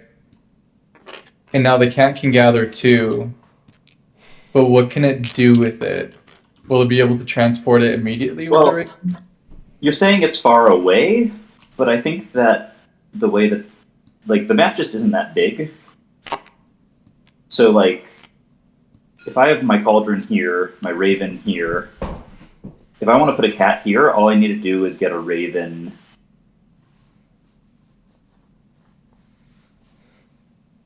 Well, it depends if this cat's here or not.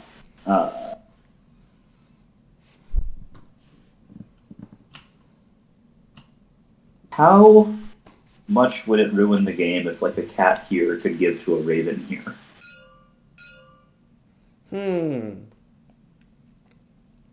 That would open up a lot of things like this. Like, it would let you get to places. What if it was 2 spaces away? What did you say? What if it was 2 spaces away like this? Like this cat could go to this raven. Instead of 3 spaces away, it was just like 2. It could transport 2 away. Maybe. I'm a little bit worried about, like, it would be kind of a fiddly rule where it's like cat can go 2 away, raven can go any amount away. Like, it's already the same thing with cat going 1, but I feel like cat going 1 it makes more, like, intuitive sense. Like, it's easier to count it out. It's just, like, look right next to it. Whereas looking away is kind of arbitrary and feels weird. So I feel like if I'm going to open it up, I would want to open it up to just the entire hex. Okay. Well, then what do ravens? So then Raven range is the entire hex. So as long as you have 1 cat down somewhere, then you can have a raven anywhere else on that hex. That probably opens up to other players as well, because sometimes you'll have a cat on to collect from a space, then you'll have a raven right next to it. So like, I felt like this area was cluttered and some of it was ravens.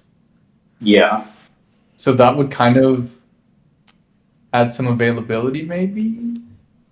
Yeah, I think I might do that. I might make it so that, like, a cat here couldn't put something in a cauldron here. Mm-hmm. Because that's too far. It would still have to be right next to it if you want to put it directly in the cauldron. But if you want to go through a raven, maybe it would be fine to have a raven here on your transfer. Right. And like Do that. cats are just like interacting with their own hex still, the hexes that they're on, so that still makes sense. Then the thing is like that incentivizes having upgraded cauldrons too, probably, because then you can actually have the inventory to transfer that, Yeah. which is probably good. Why did you increase the price for upgrading? What did you say? Why did you increase the price for upgrading?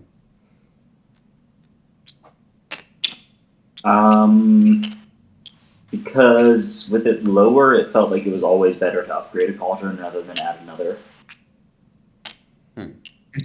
Yeah, that does make sense. I think it's more interesting if you're incentivized to add new ones.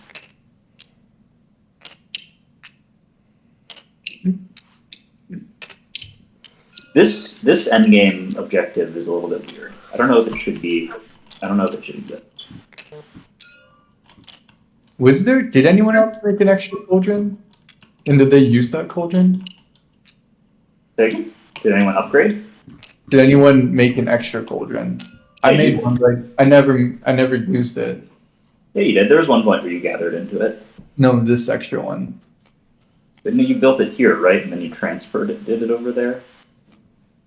I think I went back on that turn to do something. Oh, okay. No, you did. You took my command and moved your cauldron there. But I never had anything in I never put anything in it. I thought there was one point where you did gather into it. I reversed it because I decided it was better to be able to brew in the same cauldron. Because I had a potion in this cauldron which forced me to put an ingredient here. But then I wouldn't be able to brew those two ingredients together. So it ended up being a choice. But that's mainly just having two cauldrons near each other is a bad idea, which is that makes sense and that's fair. Well, you can have two cauldrons together be a good idea if you just put a raven between them, because now it's effectively an upgraded cauldron. Because anytime you're transporting, you can free transport between them. Seems like an expensive way to upgrade your cauldron.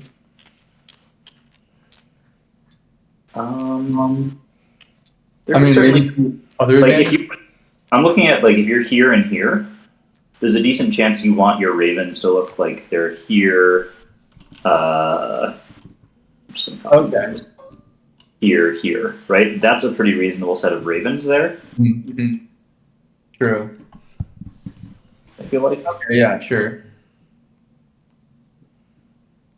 There are, I think, times when it makes sense. Plus, you also want to just put your raven down as a familiar to get the bonus if that bonus is more reasonable. Yeah.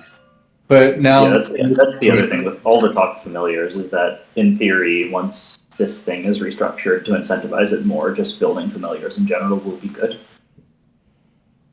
In this situation, why not just upgrade this cauldron here? It costs more. Well, you could, but it costs more, yeah.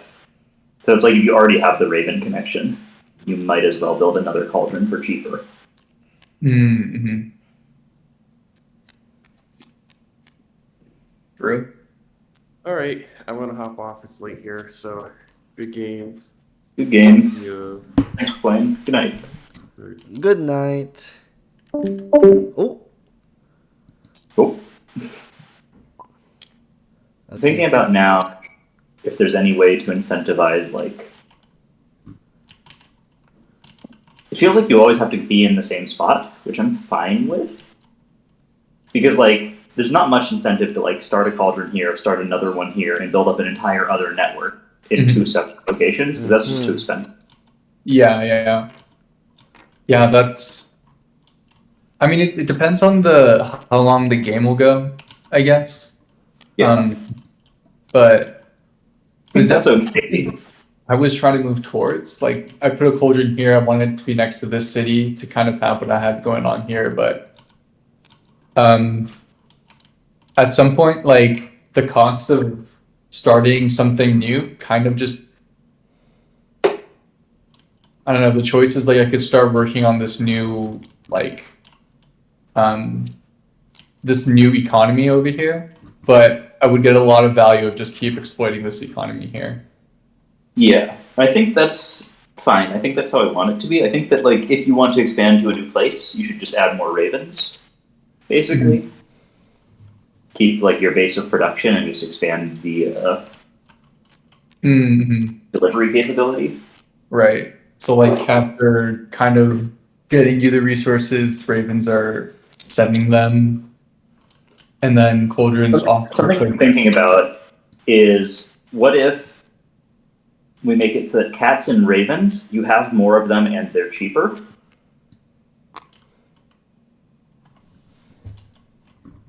More of them and they're That cheaper. way, so like instead of everything being the same, like $1, $2, $4 cost, have it be like adding a new cat always costs the same amount. Adding a new raven always costs the same amount. And you have more of them available to you.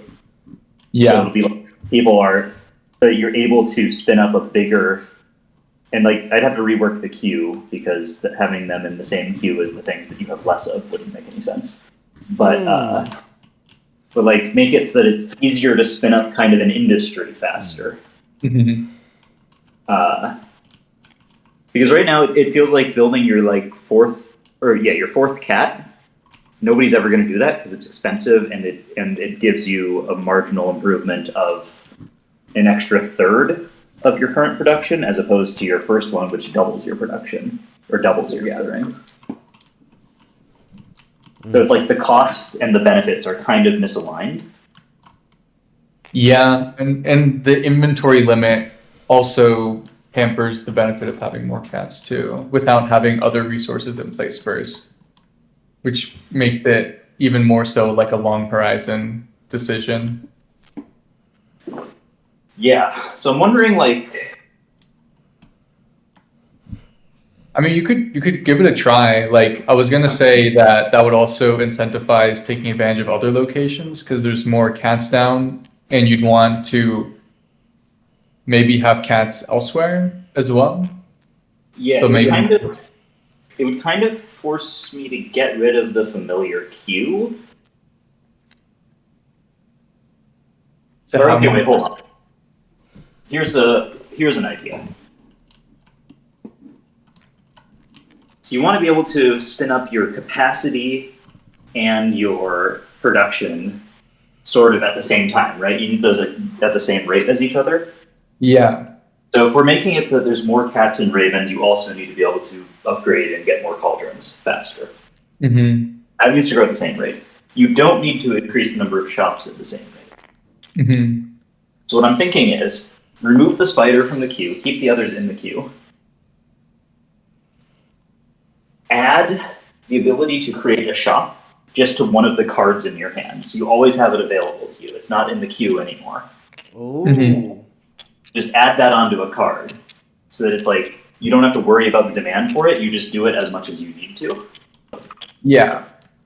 The other ones, there's still the queue. You still have to think about that, but you can do it more often. And then in addition to this, I'm thinking, instead of just having 2 train cards in your hand, what if I add train to other cards? So it'll make each card will do more things, and I think that'll make the game go a little bit faster, and allow you to spin up faster. So it's like I can position the end game things at a longer time horizon away, but you'll get there faster because we're just combining the amount of stuff you do in one turn. And when you do more stuff on one turn, there's like less time for your plans to get interrupted and stuff, so you can kind of, like, even though in theory your turns will be longer, they won't be as much longer as splitting that out into 2 turns, because when you split it into 2 turns, things change and you have to like reconsider on each turn separately. So it'll still be 1 consideration period, but you get 2 effects out of it. So it'll just speed up the game.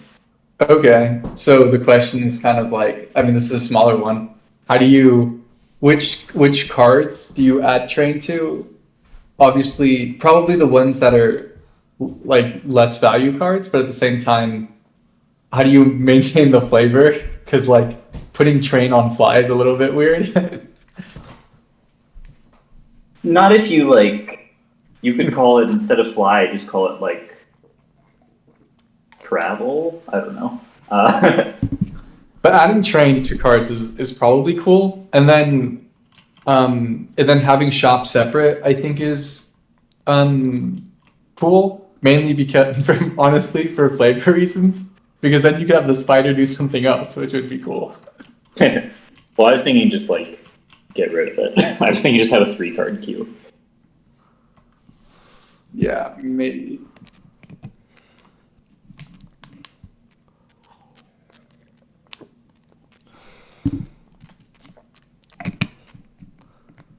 Yeah. Okay. I will think on these ideas and implement some of them for the next playtest. I'm gonna write them down though. The things we just talked about. Let me make a list and then so hold on for a second if you still have time. Yeah. So the overgrowth problem, or maybe that is like a things being far away problem causing overgrowth, but taking advantage of overgrowth would be a cool idea. Okay. Hold on. Google Doc.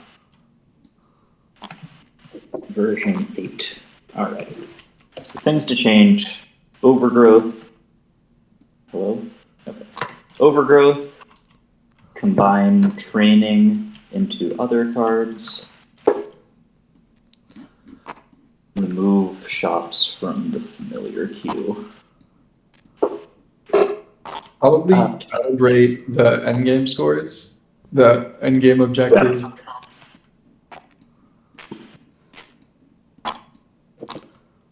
Although I'm not actually sure I'm going to be able to do that while making the other changes. Like I'll try, but it'll probably take another. Like I don't think I'm going to be able to calibrate the end game playtest until we have a playtest where I like don't really change anything else. You know? Yeah. But you can just write down like potential things to consider. Yeah. And then, like maybe somehow fixing one thing ends up fixing other problems, but I don't know.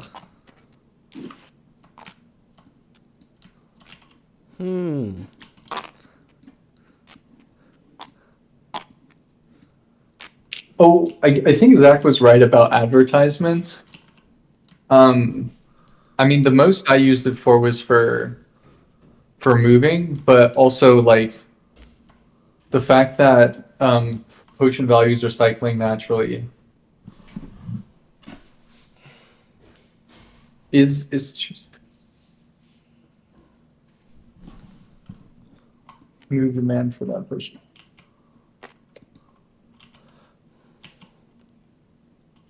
And it's so cute. I use advertising a lot, like intentionally.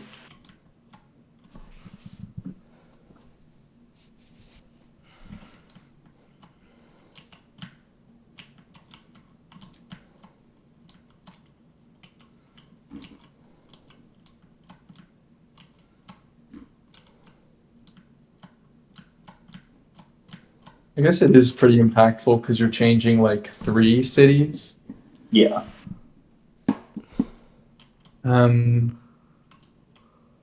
Yeah.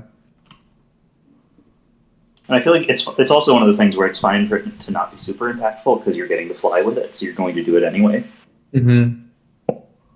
Yeah, like you take a move and then you can set things up for later. Yeah.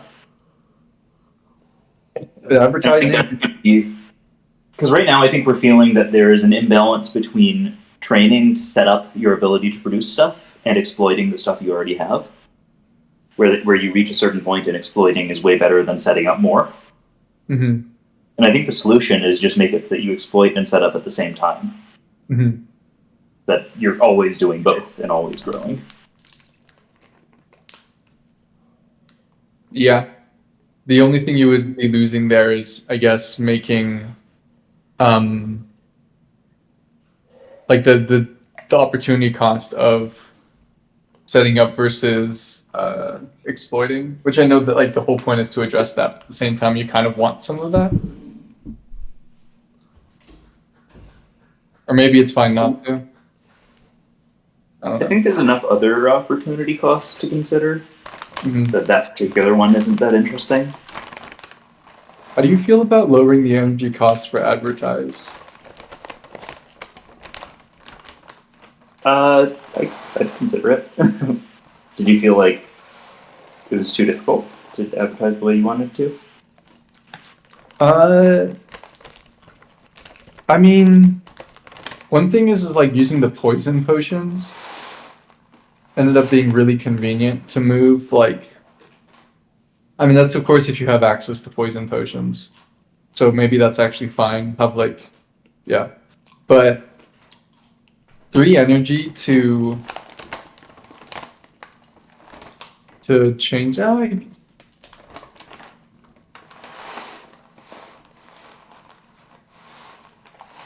The idea with these was kind of that like you would attempt to time your advertising when you could do things that are convenient for you with not a lot of energy. Mm-hmm. Like you have this whole range that's not a ton of energy.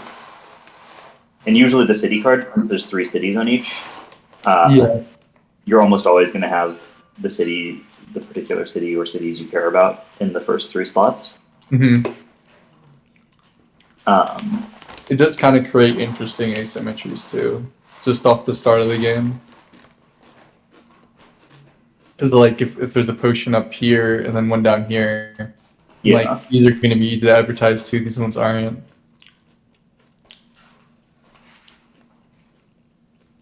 Yeah, so I think it's more a thing where it's like you would look at this and you would sort of use this to guide which potions you're interested in creating a little bit. Mm-hmm. It's kind of interesting. It needs to change. What's funny is like for that reason, it feels like it's better to look at these than the starting ones a little bit, because the starting ones could be easily disrupted by these. But once these are chosen, it's actually no, those are still kind of easily disrupted because the next potion and the next thing just. Yeah, and the starter one, if it does get disrupted, it's only moving down by 1, which is the other thing. So it's not like it hurts that much. Mm-hmm. True. Okay, I think I've got enough to think about for now. So I'm gonna hop off. Can I flip the table? Yeah. Oh, I can't. Can you flip the table? Can someone flip the table? Oh, there you go. All right. Talk to you later. Okay, bye-bye. Bye-bye. What the? My brain no work.